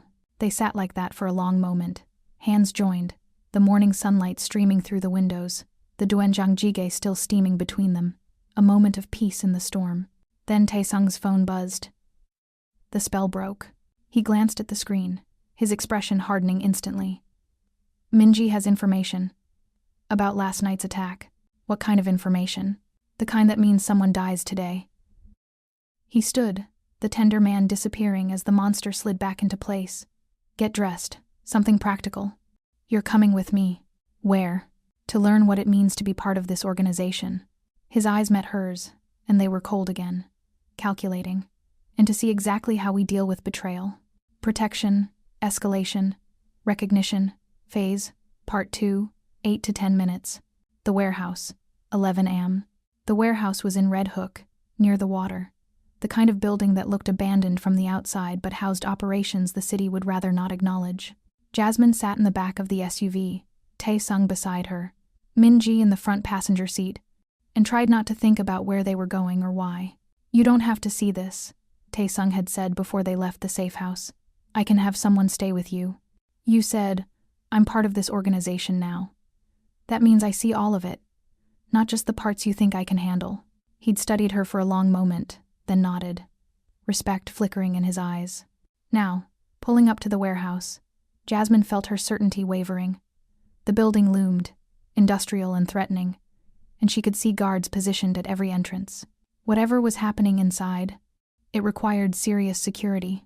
They entered through a side door that required 3 separate security checks: retinal scan, fingerprint, code. The interior was vast and cold, lit by harsh fluorescent lights that turned everything stark and unforgiving. In the center of the space, a man was tied to a chair. Jasmine's stomach turned. He was young, maybe mid-20s Asian, with the kind of baby face that suggested he'd been carted at bars his whole life. His face was bruised, one eye swollen shut, blood crusted under his nose. He'd been beaten, probably multiple times, and his wrists showed rope burns from struggling. But he was alive, conscious, terrified. Guards surrounded him in a loose circle, 6 men, all armed, all watching with the cold attention of people who'd seen this before. "Irumi Moyo?" Taesung's voice cut through the warehouse like a blade. "What's your name?" The young man flinched. Kim Donghyun. Kim Donghyun, Kim Donghyun," Taesung repeated, moving closer. "얼마나 오래 우리 조직에 있었어요?" "How long have you been with our organization?" 3년. 3 years. The young man's voice shook. "Taesung 형님, 저는 Taesung 하영. 형님이라고 하지 마. Don't call me hyung." The coldness in Taesung's voice made Jasmine's skin prickle. 배신자는 형제가 아니야. Traitors aren't brothers. 저는 배신 안 했어요. 맹세해요. I didn't betray you. I swear. Tears streamed down Donghyun's face. 제발. 저는. Please. Minji stepped forward, holding a tablet. She displayed something on the screen. Bank records, Jasmine realized. Deposits. Large ones. 3 개월 동안 $50,000, Minji said clinically. $50,000 over 3 months. Jade Soponte Egedraeza. From Jade Serpent accounts. 저는 몰랐어요. 그냥. 친구가. 그냥 도와달라고. I didn't know. My friend he just asked for help. 도와달라고? Taesung's voice dropped to something lethal. Help? 태송 형님의 일정을 주는 게 도와주는 거예요? 그의 주소? 그의 배송 경로? Giving away my schedule is helping? My addresses? My delivery routes? Donghyun sobbed. 제발, 제 어머니, 빚이 있어요. Please, my mother. She has debts. Everyone has debts, Taesung said, switching to English. Jasmine realized with a start that he was talking to her now, explaining, everyone has reasons. Family, money, pride, revenge. But betrayal is betrayal, regardless of the reason. He turned back to Donghyun, switching back to Korean. 당신은 내 조직 전체를 위험에 빠뜨렸어요. 나를 죽이려고 했어요. 그리고 무고한 여자를 타겟으로 만들었어요. You endangered my entire organization, tried to get me killed, and made an innocent woman a target. 저는 몰랐어요. 그들이 그녀에 대해서는 말 안 했어요. I didn't know. They didn't tell me about her. 무지는 변명이 아니야. Ignorance isn't an excuse. Taesung pulled out a gun, sleek, black, efficient, and chambered a round. The sound echoed through the warehouse like thunder. Jasmine's breath stopped. This was it. This was what he'd brought her to see. The reality of his world stripped of any pretense. No mercy. No second chances. Just cold execution of justice as he defined it. Donghyun's sobs turned to screams. 제발, 제발, 저는 어머니를, 저는, please, please, I have a mother. 다 어머니가 있어요. Everyone has a mother. Taesung pressed the gun to Donghyun's temple. 차이는 일부만 자신의 가족을 배신할 만큼 비겁해요. The difference is only some are coward enough to betray their family for her. Jasmine wanted to look away, wanted to close her eyes, to spare herself from witnessing this, but she forced herself to watch. If she was going to be part of this world, if she was going to accept Taesung's protection, his care, his cooking, then she had to see all of him. Not just the man who made her breakfast, but the monster who killed without hesitation. Taesung's finger tightened on the trigger. Wait, Jasmine heard herself say. Everyone turned to look at her. Taesung's expression was unreadable, his finger still on the trigger, his eyes cold and distant. Where? Why? He asked quietly. Jasmine moved forward, her legs shaking but her voice steady. Because killing him doesn't fix the problem, it just creates a body. He betrayed us. He was used, manipulated. The Jade Serpents exploited his desperation, his mother's debts, his vulnerability. She gestured to Donghyun, who stared at her with desperate hope. Kill him, and you lose intelligence about how they recruit, what they offer, how deep their infiltration goes. Minji made a sound approval or surprise. Jasmine couldn't tell. You think he deserves mercy? Taesung asked. I think he deserves interrogation. Real interrogation, not just execution. Jasmine met his eyes. You said I'm part of this organization now. That I'm useful because I understand nuance. Because I can decode messages. Let me decode this one. She turned to Donghyun, switching to Korean. 당신 친구의 이름이 뭐예요? 제이드 소폰트에서 일하는 사람. What's your friend's name? The one who works for Jade Serpent. Donghyun's eyes widened. 저는, 말해요. 지금. 혹은 태성 씨가 당신을 죽이고 우리는 다른 방법으로 정보를 찾을 거예요. Tell me, now, or Mr. Kim kills you and we find the information another way.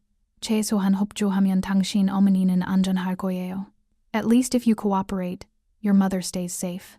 The threat was implicit. Don't cooperate and we hurt her too. Jasmine felt sick making it, but she understood the calculation now. In this world, leverage was everything. Jang Wi-young, Donghyun gasped. Jang Wi-young.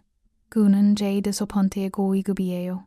그는 내 대학 친구였어요. He's high-ranking in Jade Serpent. He was my college friend. The name hit the room like a bomb. Taesung's expression darkened, and Minji immediately began typing on her tablet. Jang Wi-young, Taesung repeated. 우리가 2년 전에 죽였다고 생각한 사람. The one we thought we killed 2 years ago. 그는 살아있어요. Donghyun's words tumbled out in a rush. 그리고 그는 복수를 원해요. 그는 당신의 모든 걸 알고 싶어해요. 당신의 약점, 당신의 사랑하는 사람들. He's alive, and he wants revenge. He wants to know everything about you, your weaknesses, the people you love. Taesung lowered the gun slowly. His eyes found Jasmine's, and she saw acknowledgement there. Respect. She'd just saved Donghyun's life and extracted critical intelligence in the process. 데려가. Take him. Taesung gestured to his guards. 감금해요. 더 질문 있을 거예요. Keep him locked up. We'll have more questions. The guards moved immediately, cutting Donghyun free and hauling him toward a back room. The young man was sobbing relief, terror, gratitude all mixed together. When they were alone, just Taesung, Minji, and Jasmine in the vast warehouse, the silence was heavy.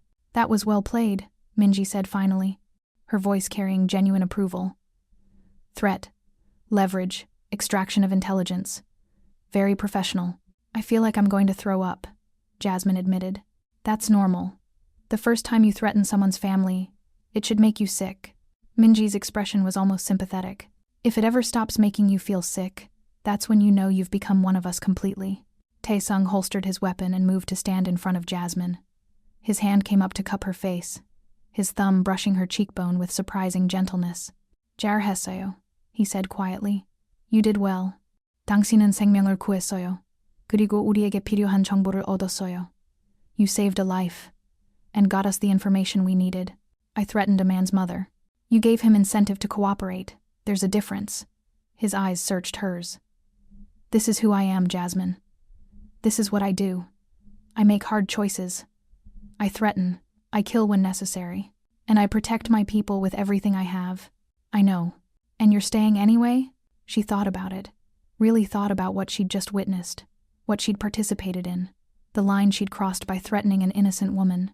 The calculation she'd made that one life was worth sacrificing for intelligence. She was becoming one of them. And the most terrifying part was that it didn't feel wrong. It felt like survival.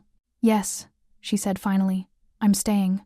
His thumb traced her jaw, the gesture intimate and possessive. 고마워요, he whispered. Thank you. Then he kissed her. Not gently, not tentatively, but with the desperate hunger of someone who'd been starving and finally found sustenance. His mouth claimed hers, his hand sliding into her hair to tilt her head for better access. His body pressing against hers with undeniable need. Jasmine kissed him back, tasting whiskey and violence, and something darker desire that had been building since that first moment in his penthouse hallway. Her hands found his chest, felt his heart hammering as wildly as hers, felt the heat and solidity of him. When they finally broke apart, both breathing hard, his forehead rested against hers. I want you, he said, the words rough and honest. Not as leverage, not as an asset, as mine. Then have me, Jasmine whispered back. The warehouse, the violence, the cold calculation, it all faded into background noise as he kissed her again. Deeper this time, claiming and being claimed in return. Minji cleared her throat pointedly. Perhaps this conversation should continue somewhere more private. Taesung pulled back reluctantly, his eyes still dark with desire. And something else. Possession. Maybe. Or recognition that something fundamental had shifted between them. Back to the safe house, he ordered, his voice rough. Now, the ride back was charged with tension. Taesung's hand never left hers, his thumb tracing patterns on her palm that felt like promises. Minji sat in the front seat, professionally ignoring them while coordinating security and intelligence operations. 장우영에 대해 모든 걸 찾아요, Taesung ordered into his phone. Find everything about Jang Hwa-young. 그가 어디 있는지, 누구와 일하는지, 무엇을 계획하는지. Where he is, who he's working with, what he's planning. 그리고 그 소녀? A voice asked through the phone. And the girl? 그녀는 나와 함께 있어요. 24시간 경호. She stays with me. 24-hour protection. His grip on Jasmine's hand tightened. 그녀를 건드리는 사람은 누구든지 죽어요. 명확히 해요. Anyone who touches her dies. Make that clear. When they reached the safe house, Taesung pulled Jasmine inside with purpose. The door barely closed before he was kissing her again, backing her against the wall, his hands mapping her body with desperate hunger. 확실해요? He asked against her lips. Are you sure? 네, she gasped. Yes. He lifted her, and she wrapped her legs around his waist, their mouths meeting in a kiss that tasted like smoke and survival and impossible choices. This was happening. This was real. And Jasmine had never been more certain of anything in her life. The safe house. Afternoon. They made it to Taesung's bedroom barely. Clothes were shed between kisses, a trail of fabric marking their path. Jasmine's sweater on the floor, his shirt abandoned by the door, her jeans kicked aside with desperate urgency. By the time they reached the bed, they were skin to skin, and the feeling of him against her solid, warm, real, made her breath catch. 아름다워요, he murmured against her collarbone. You're beautiful. His hands traced her curves with reverence that contradicted the violence she'd seen him commit hours ago. 처음부터 당신을 원했어요. I've wanted you from the beginning. From when I was holding a ticking bomb? Jasmine managed, her fingers threading through his hair. From when you looked at me without fear. When you chose to warn me instead of run. When you saw the man beneath the monster. His lips found hers again, the kiss slow and deep and full of promise. 당신은 특별해요, Jasmine. You're special, Jasmine. They came together slowly, deliberately, each touch weighted with meaning. This wasn't just physical need, though, that burned between them like wildfire. This was connection, recognition. Two people who'd been invisible in different ways finally seeing and being seen. Taesung was gentle at first, his control evident in every careful movement. But Jasmine didn't want careful. She wanted all of him, the danger and the devotion, the violence and the vulnerability. Duh, she whispered against his ear. More. His control shattered. What followed was raw, desperate, honest. He moved inside her with purpose, his breath hot against her neck, her name falling from his lips in Korean and English like a prayer. Jasmine met him thrust for thrust, nails digging into his shoulders, claiming him as thoroughly as he was claiming her. When they finally crested together, the pleasure was almost painful in its intensity.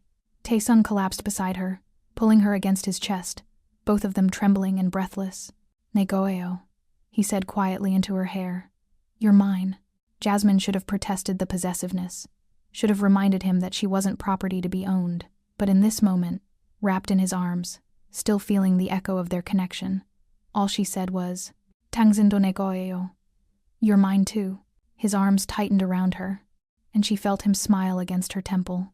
They lay like that for a long time, the afternoon sun streaming through the windows, the outside world temporarily forgotten. Jasmine traced the scars on his chest, bullet graze on his left pectoral, knife wound below his ribs, the faded marks of a childhood that hadn't been gentle. How old were you? She asked quietly. When you joined the organization? 15. My father started training me at 8, but I didn't do real work until 15. His voice was distant, remembering. My first job was a collection. Simple, they said. Just scare someone who owed money. But it went wrong. The man had a gun. He shot one of our people, killed him. And he stopped, his jaw tightening. You killed him, Jasmine finished. Yes. 15 years old, and I put a bullet in a man's head because he threatened my family. His hand found hers, lacing their fingers together. I went home that night and threw up for hours. Couldn't eat for days. Kept seeing his face, kept hearing the sound. When did it stop bothering you? It never stopped. It just became normal. He pulled her closer. That's the truth they don't tell you about this life. It doesn't get easier. You just get better at living with the weight. Jasmine pressed a kiss to his chest, right over his heart. I'm sorry you had to carry that alone. I'm not alone anymore. His fingers tilted her chin up so their eyes met. 당신이 있어요. I have you. The vulnerability in his voice, the raw need, made her chest ache. 네, she whispered. Yes. 당신은 나를 가지고 있어요. You have me. A knock on the door interrupted them. Minji's voice, professional and apologetic. 죄송해요, 태성 씨. 긴급 상황이에요. Sorry, Mr. Kim. We have an urgent situation. Taesung's expression hardened instantly. He kissed Jasmine once more, quick and possessive, then rose and dressed with efficient speed. The tender lover disappeared, replaced by the crime lord who commanded through fear and respect. Stay here, he said. I'll be back soon. What's happening? Business. He buckled his belt, checked his weapon. Nothing for you to worry about. If I'm part of this organization, then everything is something for me to worry about. He paused, studying her, then nodded slowly. Get dressed. 5 minutes. The war room. 3 p.m. The safe house had a war room Jasmine hadn't seen before, a space lined with monitors showing security feeds, maps, data that made her head spin. Minji stood at the center, coordinating with multiple people on different screens, her fingers flying across tablets and keyboards. Sangwang Bogo, Taesung commanded. Situation report. We intercepted communication from the Jade Serpents. They're planning something big. Minji pulled up audio files. Listen. The recording played voices speaking in that same Yanbian-accented Korean Jasmine had heard before. But this time, the dialect was even more complex, layers of meaning packed into seemingly innocent phrases. Taesung's expression darkened as he listened. Musin Maria, what are they saying? I can get about 70%, Minji admitted, frustrated. Something about a meeting, a transaction, coordinates. But the exact meaning, the context gets lost in the dialect. All eyes turned to Jasmine. She'd been listening carefully, her mind cataloging the tonal shifts, the word games, The way certain phrases carried double meanings when you understood both Korean and Chinese linguistic influences. It's not just about dialect, she said slowly. They're using Eoneo Yuhei word games. Puns that work in both languages simultaneously. She rewound the recording. Listened again. Here, when he says hui, meaning meeting, he uses the tone that makes it also mean hueseng in Chinese-influenced pronunciation. Not just a meeting, a revival. A resurrection. Jiangyang, Tae-sung said quietly. He's announcing his return. And here, Jasmine continued, pointing to the waveform. The location. He says Nam-do-gang, which literally means South River. But with the tonal shift and the context, he's actually saying Namsan Namsan. But not Namsan in Seoul. The Namsan in Fort Lee, Minji finished. There's a Korean business district in Fort Lee, New Jersey. Old manufacturing buildings by the water. Namjok-gang could be a direct translation south by the river. Tae-sung moved to the map, studying it. When? Jasmine listened to the recording again. Tomorrow night. Neil bam yershi, 10 p.m. But he uses yur, which can mean both 10 and open. So 10 p.m., and he's announcing that something is opening. A new operation. Maybe. A new phase of the war. The room fell silent as everyone processed this. It's a trap, Minji said flatly. He knows we're listening. He's using communication he knows will intercept to lure us into an ambush. Or he's confident enough that he doesn't care if we know. Tae-sung's voice was ice. He wants me to come. Wants to finish this face-to-face. Grum urinen otake heyo? One of the guards asked. So what do we do? Tae-sung's smile was cold and sharp. Urinen 그에게 원하는 걸 줘요. We give him what he wants. 하지만 우리 방식으로. But on our terms. He turned to Jasmine. You just decoded a message my entire intelligence team couldn't crack. That makes you more valuable than any weapon in my arsenal. I'm not a weapon. No, you're better. You're the key that unlocks their language. His hand found hers, but that also means you're staying here tomorrow night. Under guard, protected. Like hell I am. His eyes flashed. Jessamine, you said I'm part of this. That I'm useful. That I matter. She squared her shoulders. If you're walking into a trap, you need someone who can decode their communication in real time. Who can hear the subtext. Who can warn you if the meaning shifts. It's too dangerous. Everything about this is dangerous. At least if I'm there, I can help. They stared at each other, wills clashing. Finally, Tae-sung turned to Minji. Again? Opinion? Minji studied Jasmine with clinical assessment. She's right. If Zhang is planning something complex, real-time translation of dialect and subtext could be the difference between walking into an ambush and turning it around. A pause, but she needs training. Basic combat, threat assessment, emergency protocols. We have 18 hours, Tae-sung said. Then we'd better get started. Skill development and preparation. 8 to 10 minutes. Training. Evening. The training began immediately. Minji was a ruthless teacher. She drilled Jasmine on threat assessment, how to read a room, identify exits, spot concealed weapons, recognize the body language of someone about to attack, how to move in crowds, how to stay close to protection, how to minimize your profile as a target. You're not trying to be a fighter, Minji explained, walking Jasmine through scenarios in the warehouse space. You're trying to survive long enough for actual fighters to protect you. That means awareness, not aggression. They practiced for hours. Jasmine learned how to fall without injuring herself, how to break a grab, how to use her smaller size as an advantage. Her father's emergency training came back, stay low, find cover, assess exits, but Minji added layers of complexity. In a gunfight, you go horizontal immediately, Minji demonstrated, dropping into a tactical crouch. Make yourself as small a target as possible. Don't run toward exits. Everyone runs toward exits. That's where attackers aim. Move laterally. Find hard cover. Wait for your protection detail to clear a path. What if my protection detail is dead?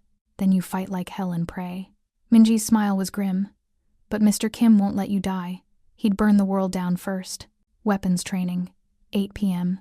Tae-sung took over the weapons training personally. They went to a makeshift range in the warehouse basement. The space smelled of gun oil and concrete, and the targets were riddled with holes from previous practice sessions. I don't want you to fight, Tae-sung said, handing her a compact pistol, Glock 19, good for smaller hands. But I need you to know how, just in case. They spent 2 hours on the range. Jasmine's previous training with her father helped she knew the basics of grip, stance, sight alignment. But Taesung refined everything, teaching her how to shoot under stress, how to maintain accuracy when her hands were shaking, how to make every shot count. "You won't have time to aim carefully," he said, standing behind her, his hands adjusting her grip. "Muscle memory and instinct. Point and shoot, center mass. Don't try for headshots too small a target. Just put rounds in the body until the threat stops." The clinical discussion of how to kill someone should have horrified her.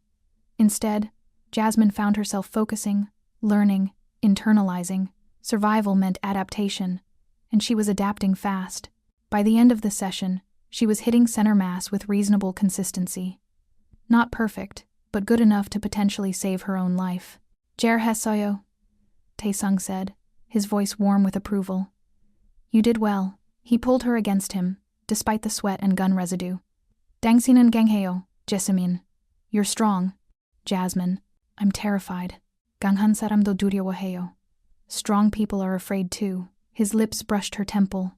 "Chainen dangshingi duryomedo burguhago 행동한다는 거예요. The difference is you act despite the fear." Tactical briefing. 10 p.m. They gathered in the war room. Tae, Sung, Min-ji. 6 guards, whose names Jasmine was learning. Junho, Sung-min, Dae-jung, Hyun-woo, Ki-tae, Young-jae, and Jasmine herself. A map of Fort Lee was projected on the main screen. The target location, an old manufacturing building by the water, was marked in red. "작전 계획은 이거예요," Taesung began. "Here's the operation plan. 우리는 세 팀으로 나눠요." We split into 3 teams. He outlined the strategy. Team Alpha would approach from the north, establishing a perimeter. Team Bravo from the south, cutting off escape routes. Team Charlie, Taesung, Min-ji, 2 guards, and Jasmine would enter through the main entrance. "Jang wants a confrontation," Taesung said, switching to English so Jasmine would understand every nuance. "He wants to prove he's not afraid, that he survived our attempt to kill him 2 years ago and came back stronger. So we give him his confrontation, but on our terms." "What if it's a trap?" one of the guards asked. "It is a trap," Taesung said flatly. "The question is whether we can turn it against him." He looked at Jasmine. "That's where you come in. If Jang communicates with his people using dialect and code, you translate in real time. Give us advance warning if they're planning to attack, if they're lying, if the situation is about to turn. How will I signal you?" "Korean for safe, English for threat. Simple, clear.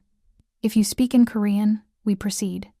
If you switch to English, we know there's danger." The plan was elegant in its simplicity, and terrifying in its implications. "German?" Taesung asked. "Questions?" "그녀는 조치를 입어요?" Min-ji asked. "She wears a vest?" "당연히." "Of course." Taesung's tone made it clear that wasn't negotiable. "최고의 보호구. 그리고 그녀는 내 옆에 있어요. 항상. Best protection gear. And she stays by my side. Always." The briefing continued for another hour, going over contingencies, backup plans, emergency protocols. By the end, Jasmine's head was spinning with tactical information. When everyone dispersed to prepare, Taesung pulled her aside. "You don't have to do this," he said quietly. "I can still leave you here, under guard, safe. We've already had this conversation." "I know, but now that you understand the real danger," his jaw tightened. "I can't lose you, Jasmine. Not when I just found you."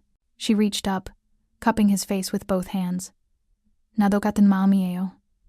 I feel the same. 그래서 내가 가야 해요. 당신을 보호하기 위해서. That's why I need to go, to protect you. I'm supposed to protect you. 서로 보호해요. We protect each other." She pulled him down into a kiss that tasted like promise and fear in equal measure. Katsi. Together. The night before. Midnight. They made love again that night. Slower this time. Memorizing each other with hands and mouths and whispered words. The urgency was gone, replaced by something deeper, the need to connect, to claim, to hold on to this moment before walking into danger. "사랑해요," Taesung whispered against her skin. "I love you." The words made Jasmine's breath catch. In Korean, saranghae carried weight that the English, "I love you," didn't quite capture a depth of emotion, of commitment, of choosing someone despite, and because, of everything. "나도 사랑해요," she whispered back. "I love you too." They fell asleep, tangled together. And for a few hours, the world outside didn't exist. There was no war, No danger. No impossible choices to make. Just two people who'd found each other in the darkness and refused to let go. Crisis. Confrontation. 12 to 15 minutes. Fort Lee, New Jersey. 9:30 p.m. the next day. The manufacturing building loomed against the night sky, dark and industrial, its windows broken and boarded. The Hudson River flowed behind it, black and cold, the Manhattan skyline glittering across the water like a promise of civilization this place had long abandoned. Jasmine sat in the SUV, her heart hammering, the bulletproof vest tight across her chest. Tae-sung sat beside her, calm and controlled, checking his weapons with practiced efficiency. Minji was in the front, coordinating with the other teams via encrypted comms. Team Alpha, Wichi Wakin, she said quietly. Team Alpha, position confirmed. Wakin, came the response. Confirmed. Team Bravo? Team Bravo? Wichi Fakin. Tal turlo bongse desoyo. Position confirmed. Escape routes blocked. Tae-sung turned to Jasmine. Last chance to stay here. Not happening. He studied her for a long moment, then nodded. His hand found hers, squeezed once reassurance and goodbye and promise all in one gesture. Kaja, let's go. They exited the vehicle into the cold November night. The air smelled of river water and rust, of industrial decay and approaching winter. Jasmine's breath fogged in front of her face as she stayed close to Tae-sung, exactly as Minji had drilled into her. The entrance to the building was a loading dock with a rusted metal door that shrieked when Minji forced it open. They entered in tactical formation, Minji first, then Tae-sung, then Jasmine flanked by two guards, two more bringing up the rear. Inside, the building was cavernous and dark. Their flashlights cut through the gloom, illuminating graffiti-covered walls, debris, the detritus of abandonment. Water dripped somewhere, echoing in the vast space. Joseum-heo, Tae-sung murmured. Be careful. They moved deeper into the building, flashlights sweeping across empty space. Then, suddenly, lights blazed on industrial floods that turned night into harsh, artificial day. Jasmine's eyes adjusted, and her stomach dropped. They weren't alone. Figures stood in a semicircle around them, at least 20 men. All armed, all wearing tactical gear that looked military grade. And at the center, standing with the confidence of someone who'd planned this moment for years, Jang Wei-young. He was younger than Jasmine had expected, maybe 35, handsome in a cold way, with the kind of smile that didn't reach his eyes. He wore an expensive suit despite the industrial setting, making this feel like a business meeting rather than a war. Kim Tae-sung, Jang said, his voice carrying through the space. Tunyon manineo, Kim Tae-sung, it's been 2 years. Jang Wei-young, Tae-sung's voice was ice. Jugosoya heso, you should be dead. Gue jugocho, Jang smiled, almost was. 당신의 사람들은 강에 던졌어요. 총상 3개. 그들은 내가 살 거라고 생각 안 했어요. Your people threw me in the river, 3 gunshot wounds. They didn't think I'd survive. 실수였어요. That was a mistake. 네, 당신의 실수. Yes, your mistake. Jang's eyes slid to Jasmine. 그리고 누구예요? 당신의 새 부녀가? 폭탄 메시지를 읽은 여자? And who's this? Your new translator? The woman who read the bomb message? Jasmine felt every eye turn to her. Her mouth went dry, but she forced herself to stay calm, to remember her training. Tae-sung stepped slightly in front of her, his body a shield. 그녀는 당신과 관계 없어요. She has nothing to do with you. 모든 게 나와 관계 있어요. Everything has to do with me. Jang's smile widened. 특히 당신이 사랑하는 사람들. Especially the people you love. The Korean he used was specific saranghanon, the verb form that indicated romantic love, not just general affection. He knew. He'd done his research, understood that Jasmine was more than just an asset. She was Tae-sung's weakness. 무엇을 원해요? Tae-sung asked. What do you want? 복수. Revenge. Jang gestured around at his men. 당신은 나를 죽이려고 했어요. 내 조직을 파괴했어요. 내 명성을 훼손했어요. You tried to kill me. Destroyed my organization, ruined my reputation. He pulled out a gun, sleek, chrome, expensive, and examined it casually. 그래서 나는 당신에게 선택권을 줄 거예요. Jang continued. So I'm going to give you a choice. 당신의 조직, 혹은 그 여자. Your organization or the woman. The words hung in the cold air like a death sentence. 무슨 뜻이에요? Tae-sung's voice was carefully controlled. What do you mean? 간해요. Jang's gun swung to point at Jasmine. Simple. 그녀를 나에게 줘요. 그러면 이 전쟁이 끝나요. 우리는 영토를 나눠요. 평화롭게. 당신의 조직은 살아남아요. Give her to me, and this war ends. We divide territory. Peacefully. Your organization survives. He took a step closer. 거부하면 나는 당신의 모든 것을 불태워요. 당신의 사람들, 당신의 사업, 당신의 가족. Refuse, and I burn everything you have. Your people, your businesses, your family. 그리고 그 여자도 죽어요. 하지만 천천히, 고통스럽게. And the woman dies anyway. But slowly, painfully. Jasmine's blood turned to ice. She understood every word. The threat was explicit, detailed, designed to force an impossible choice. Tae-sung stood perfectly still, and Jasmine could feel the calculation happening behind his eyes. The weight of leadership, of protecting dozens of people whose lives depended on his decisions. Could he sacrifice her to save them? Should he? The silence stretched, heavy and suffocating. Then Jasmine heard it. A whisper in Korean from one of Jang's men, speaking into a radio. The dialect was thick, the words coded, but she caught the meaning beneath. Team 2, Wichi, Pokbar Junbi. Team 2, in position. Explosives ready. Her heart stopped. This wasn't about choices. This was about eliminating Tae-sung either way. Either he surrendered Jasmine and Jang killed him for being weak, or he refused and the building exploded with them inside. She switched to English, the danger signal. He's lying, she said clearly, her voice carrying through the warehouse. There are explosives. Team 2 is in position. This whole thing is a trap to kill everyone here. Jang's expression flickered surprise, then rage. 그녀는 우리 말을 이해해요. The bitch understands us.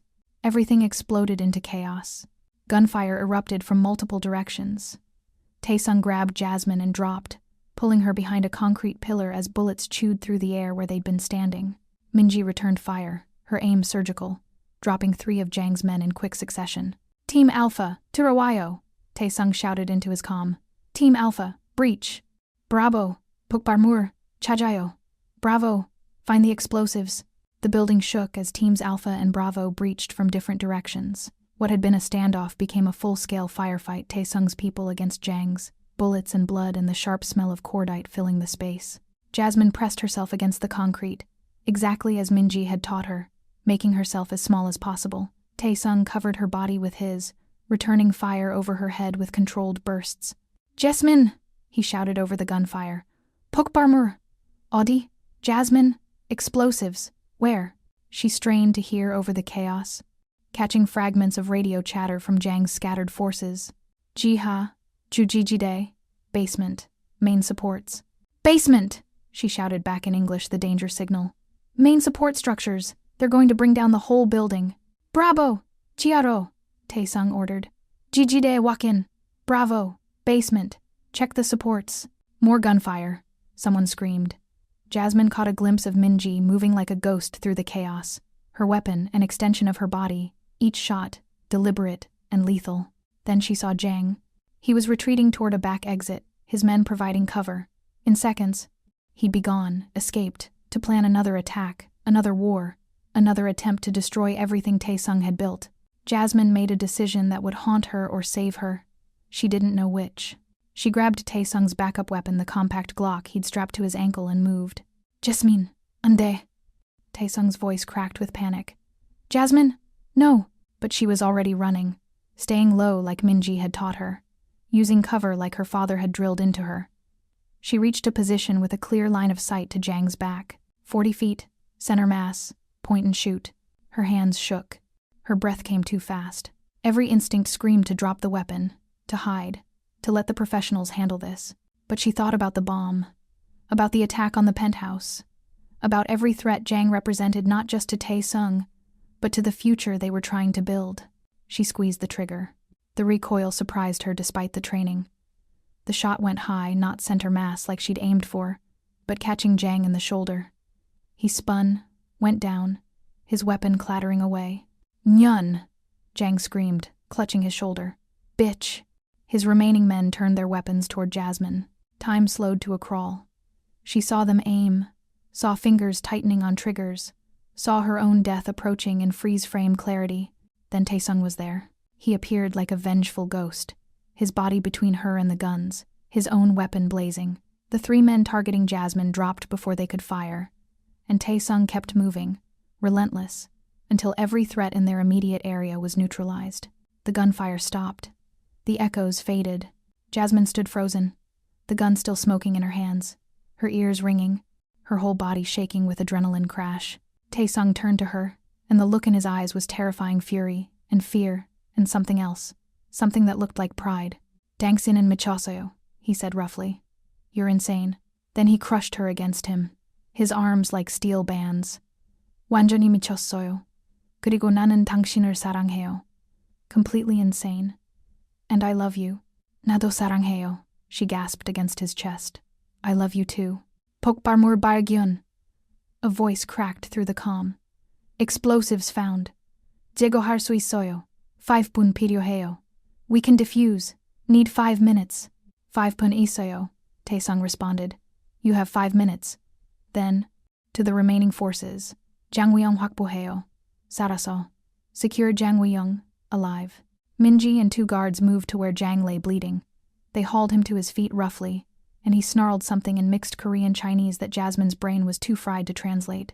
Taesung kept Jasmine close as they moved through the building, securing the space, checking casualties. 3 of their people were wounded, none fatally, thanks to the body armor Taesung insisted everyone wear.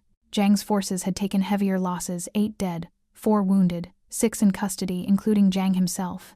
Team Bravo reported success explosives found and defused. The building would stand. They'd won. But Jasmine couldn't stop shaking. The adrenaline that had carried her through the fight was deserting her now, leaving behind bone-deep exhaustion and the realization of what she'd just done. She'd shot someone, had actively participated in a gunfight, had become exactly what Taesung had tried to protect her from becoming, someone who killed to survive. "괜찮아요," Taesung murmured, holding her as they walked toward the exit. "You're okay. 당신은 잘했어요. 당신은 우리 모두를 구했어요. You did well. You saved all of us. I shot him. You gave us time to react. Your warning about the explosives saved dozens of lives. And yes," his arms tightened, "you shot him. You defended yourself and your family. That's not something to regret." "Family," Jasmine repeated, tasting the word.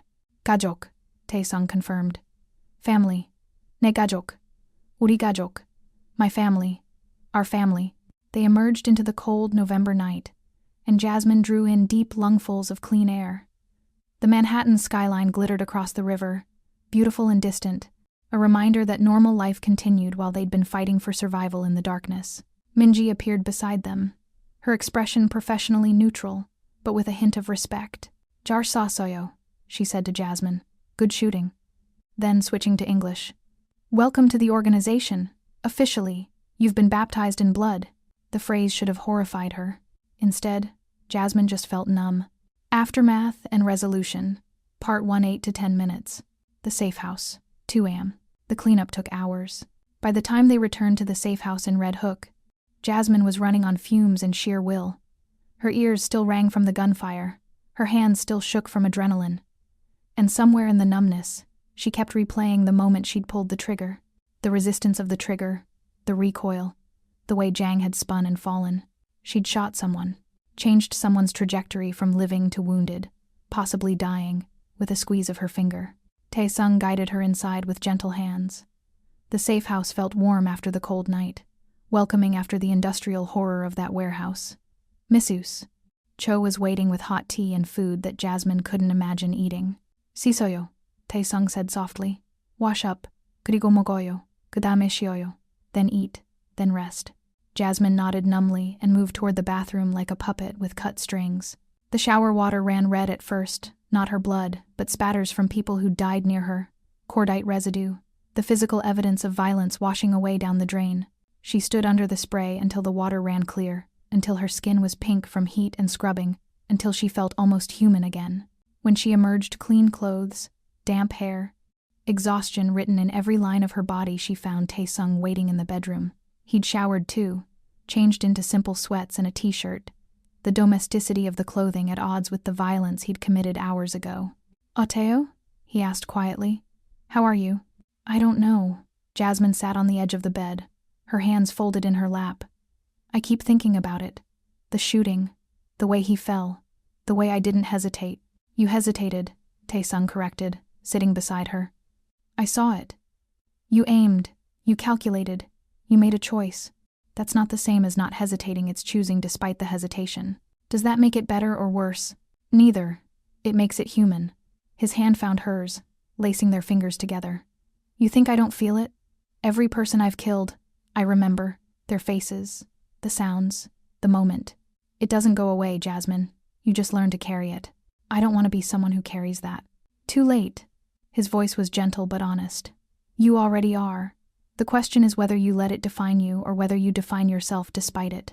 Jasmine leaned against him, drawing comfort from his solidity, his warmth, his presence. What happens now? Now we end this. Permanently. The interrogation. Next morning, Jang Wee-young sat in the warehouse basement, tied to a chair, his shoulder bandaged but his eyes still defiant. He'd been cleaned up, treated by a doctor. Taesung kept on retainer, kept alive despite the pain he'd caused. Jasmine watched through a one-way mirror as Taesung entered the room. Minji stood beside her, providing running translation even though Jasmine could understand most of it. 2년 전에 너를 죽였어야 했어요, Taesung said, his voice flat. I should have killed you 2 years ago. 하지만 안 했죠. Jang smiled through the pain. But you didn't. 너무 부드러웠어요. 너무 자비로웠어요. 그게 당신의 약점이에요. Too soft, too merciful. That's your weakness. 자비. Taesung's laugh was cold. Mercy? 내가 당신에게 보여줄 게 무엇이 자비인지. Let me show you what mercy looks like. He pulled out a file folder, laid photographs on the table in front of Jang. Jasmine couldn't see them clearly through the mirror, but she saw Jang's expression change confusion, then horror. 이게 뭐예요? Jang's voice had lost its confidence. What is this? 당신의 어머니, 당신의 여동생, 당신의 조카. Taesung's voice was clinical. Your mother, your sister, your niece. 그들은 부산에 살아요. 작은 아파트, 조용한 동네. They live in Busan. Small apartment, quiet neighborhood. 당신은 그들을 건드리지 못해요. You wouldn't dare touch them. 나는 이미 건드렸어요. I already did. Taesung leaned forward. 그들은 지금 내 보호 아래 있어요. 안전해요. 편안해요. 그들은 당신이 무엇을 했는지 몰라요. They're under my protection now. Safe. Comfortable. They don't know what you've done. He let that sink in. 이게 자비예요, 장위영. 나는 당신의 가족을 다치게 하지 않았어요. This is mercy, Jang Woo-young. I didn't hurt your family. 하지만 당신이 다시 나를 위협하면, 당신이 내 사람들을 다시 공격하면, 그들은 사라져요. 이해해요? But if you threaten me again, if you attack my people again, they disappear. Understand? Jang's face had gone pale. 당신은 괴물이에요. You're a monster. 네, yes. Taesung didn't deny it. 하지만 나는 내 가족을 보호하는 괴물이에요. 당신도 같은 선택을 할 수 있었어요. But I'm a monster who protects my family. You could have made the same choice. He stood, moved toward the door, then paused. 당신은 살 거예요. You'll live. 하지만 추방됐어요. 중국으로 돌아가요. 다시는 뉴욕에 오지 마세요. 다시는 내 조직을 위협하지 마세요. But you're exiled. Back to China. Never return to New York. Never threaten my organization again. 그리고 만약에? Jang asked bitterly. And if I do? 그러면 당신의 어머니는 당신을 위해 울 거예요. Then your mother will cry for you. Taesung's voice dropped. 그녀가 당신의 무덤을 찾을 수 있다면. If she can find your grave. He left without looking back. Outside, Jasmine stood waiting. Her face was pale but composed, and when their eyes met, she saw the question there. Was that mercy? She asked quietly. Or just a different kind of cruelty? Both. Taesung pulled her close. Welcome to my world, where every choice is a compromise between what's right and what's necessary. And you think protecting his family was necessary? I think, he said carefully, that monsters who protect the innocent are better than monsters who kill them. It's not much, but it's something. Jasmine thought about that. About the photographs of Jang's family, safe and ignorant of the war that had nearly destroyed them. About the choice Taesung had made to use them as leverage rather than victims. It wasn't mercy in any traditional sense, but it was restraint, calculation, a kind of honor that operated by rules most people would never understand. 가자, she said softly. Let's go. 집에. Home. Resolution. Part 2. 6 to 8 minutes. 3 months later, winter gave way to early spring in New York, and the city transformed from gray and bitter to hesitantly hopeful. Cherry blossoms bloomed in Central Park, their delicate pink petals a reminder that beauty could emerge from cold and darkness. Jasmine stood at the window of the Red Hook safe house, which had become more home than hideout over the months, watching the sun set over the East River. The city sprawled before her, no longer foreign or threatening, but familiar. Hers. So much had changed. She'd officially joined Taesung's organization as a communications specialist and translator. The work was dangerous, morally complicated, but it used her skills in ways her linguistics degree and Seoul experience never had. She decoded messages, identified threats, helped negotiate with Korean partners who appreciated that Taesung's woman understood their language and culture, saw them as people rather than stereotypes. Her mother's care was secured. Taesung had set up a trust that would pay for Sunrise memory care for the rest of her life, and Jasmine visited every Sunday. Sometimes she brought Taesung, and her mother would smile when he spoke to her in Korean. He would call him Chakan Aye, good son, in moments of clarity that became increasingly rare. Last week, her mother had called Jasmine Didal daughter, had recognized her for 3 full minutes before the fog returned. Those 3 minutes had been worth everything. The apartment in Queens was gone, given up, abandoned, left behind like the life she'd lived there. This safe house, this strange combination of warehouse and home, had become her base. Their base. The place where she and Taesung built something that looked almost like a normal life. Except it wasn't normal. Would never be normal. But it was theirs. Musun Sengakeo? Taesung's voice came from behind her. What are you thinking? Jasmine turned to find him in the doorway, wearing jeans and a soft sweater, his hair still damp from a shower. In moments like this, he looked almost ordinary. Not the crime lord who ruled through fear, but just a man coming home after a long day. I'm thinking, she said slowly, switching to English because some truths needed the precision of her native language, that 3 months ago I was a delivery driver worried about rent, and now I'm… What? A translator for a Korean crime organization? The girlfriend of a man who orders deaths before breakfast? Ne yoja, Taesung corrected, moving into the room. My woman. The possessiveness in the Korean carried weight, staking a claim. 그리고 단순한 번역가가 아니에요. 파트너. And not just a translator. Partner. Is that what I am? That's what you've always been. Since the moment you warned me about that bomb. He stood behind her, his arms circling her waist, pulling her back against his chest. You saved my life that day, Jasmine. And every day since, you've saved me in different ways. Pretty words from a dangerous man. Sasirieo. They're true. His breath was warm against her ear. You make me better. Not good, I'll never be good. But better. More human. More than just the monster everyone expects. Jasmine leaned into him, drawing comfort from his presence, his warmth, the steady beat of his heart against her back. 나도 당신 때문에 변했어요, she admitted quietly. You've changed me too. 저는 더 이상 보이지 않는 사람이 아니에요. 더 이상 두려운 사람이 아니에요. I'm not invisible anymore. I'm not afraid anymore. 당신은 항상 강했어요, Taesung said. You were always strong. 당신은 그저 자신의 강함을 몰랐을 뿐이에요. You just didn't know your own strength.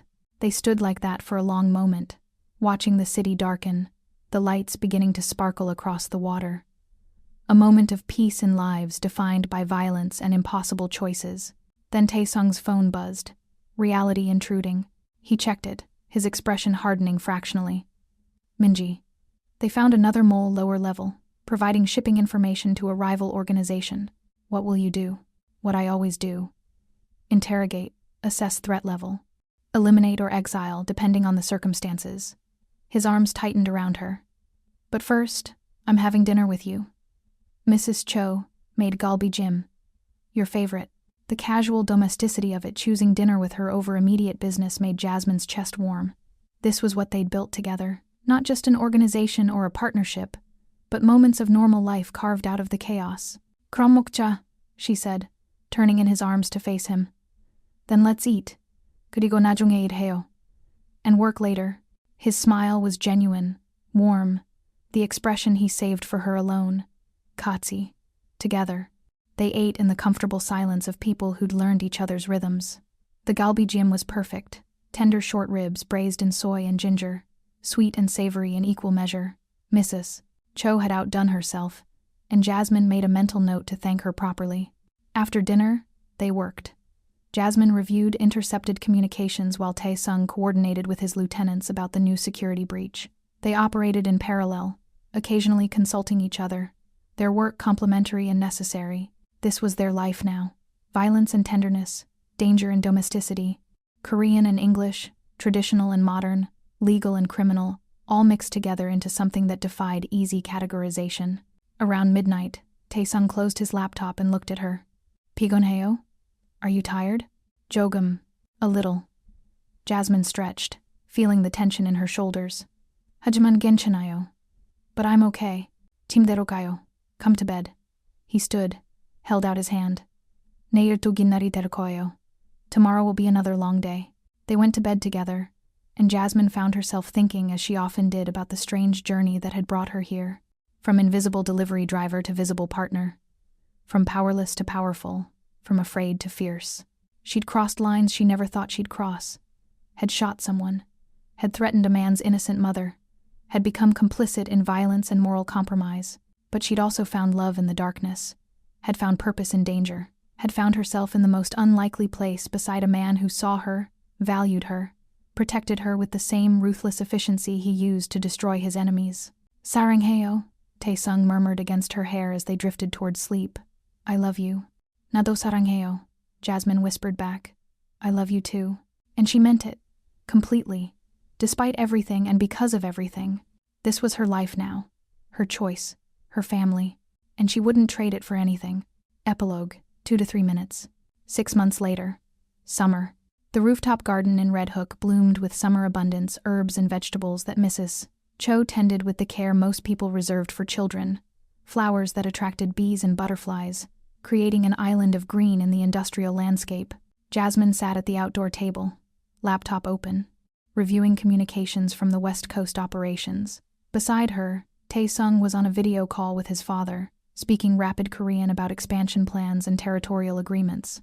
It was a Sunday afternoon, warm and bright, and they were working. Because that was what they did. Together. Her phone buzzed. A text from the memory care facility. "Your mother had a good day," she painted. "Asked about that nice Korean boy. Wanted to know when you're visiting next." Jasmine's throat tightened. Good days were becoming rarer. But they still happened. Small mercies in the slow erosion of memory. "Joan Soshik?" Tae-sung asked, ending his call. "Good news? My mom had a good day. She remembers you." His expression softened. "다음 주에 같이 방문해요. We'll visit together next week. 나는 그녀를 위해 요리할 수 있어요. I can cook for her. She'd like that." They worked in companionable silence for another hour. Then Minji appeared with her tablet and that particular expression that meant business. "We have a situation," she said without preamble. "The Jade Serpents are making moves again. Different leadership, different strategy, but they're testing our borders." Tae-sung's expression hardened. "상세 정보 주세요.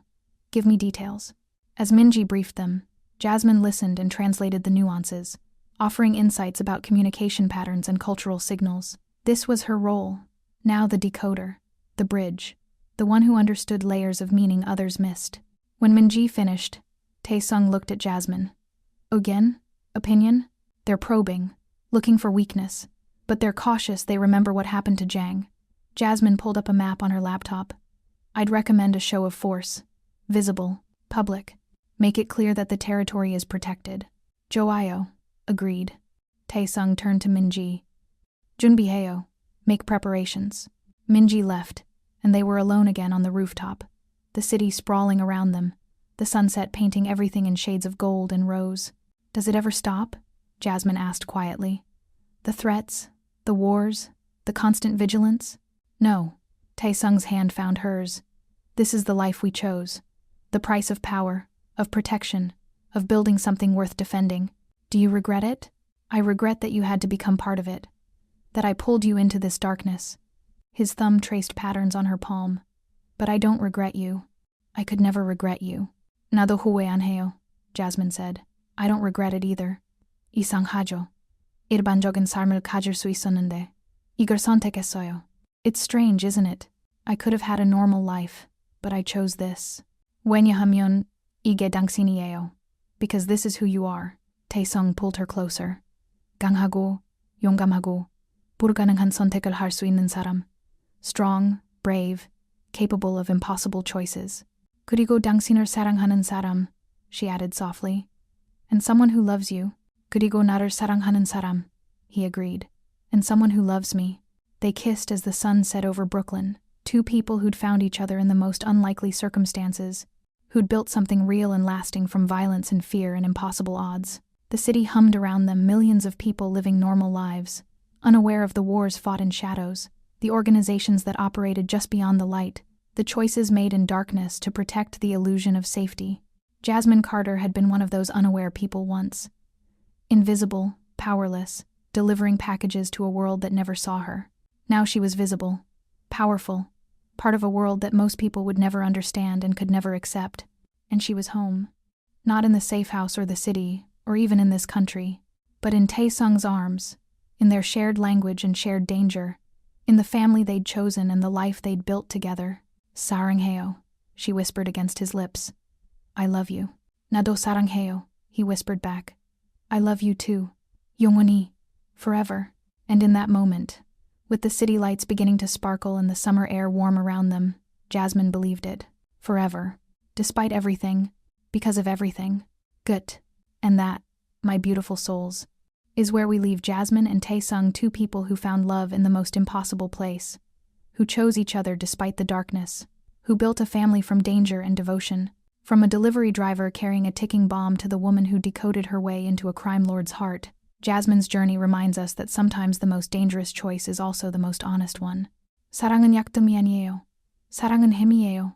Love isn't weakness. Love is strength. If you fell in love with Jasmine and Taesung's story, hit that like button and let me know in the comments which moment had you holding your breath. Was it when she decoded the bomb label? When he cooked her breakfast? Or when she pulled that trigger to protect their future? And if you're craving more dangerous love stories, subscribe and turn on notifications, because we have so many more dark romances, impossible choices, and fierce hearts waiting for you. Comment below. More Korean Mafia romance. If you want to see another story in this world, Jasmine is a queen if you loved her character development. Taesung protect, if you fell for our dangerous hero. Or tell me, what trope should I explore next? Enemies to lovers? Forced proximity?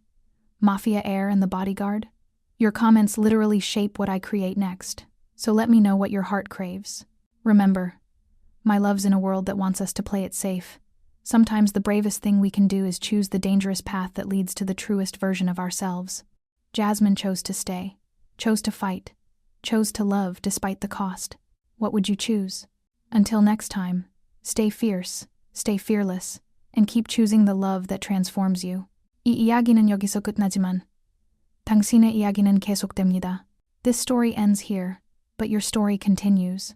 안녕히 가세요, my beautiful hearts. And that's where their story settles. My love's not with an ending, but with a beginning. Jasmine and Taesung, forever bound by the choice they made in the darkness. If this story captured your heart, smash that like button and subscribe for more dangerous love stories that'll keep you up at night. Drop a comment telling me your favorite moment. I read every single one, and your words fuel the next story I create. 사랑해요, my fierce hearts. Until the next tale of dangerous devotion, stay brave, stay bold, and keep choosing love over fear. 안녕.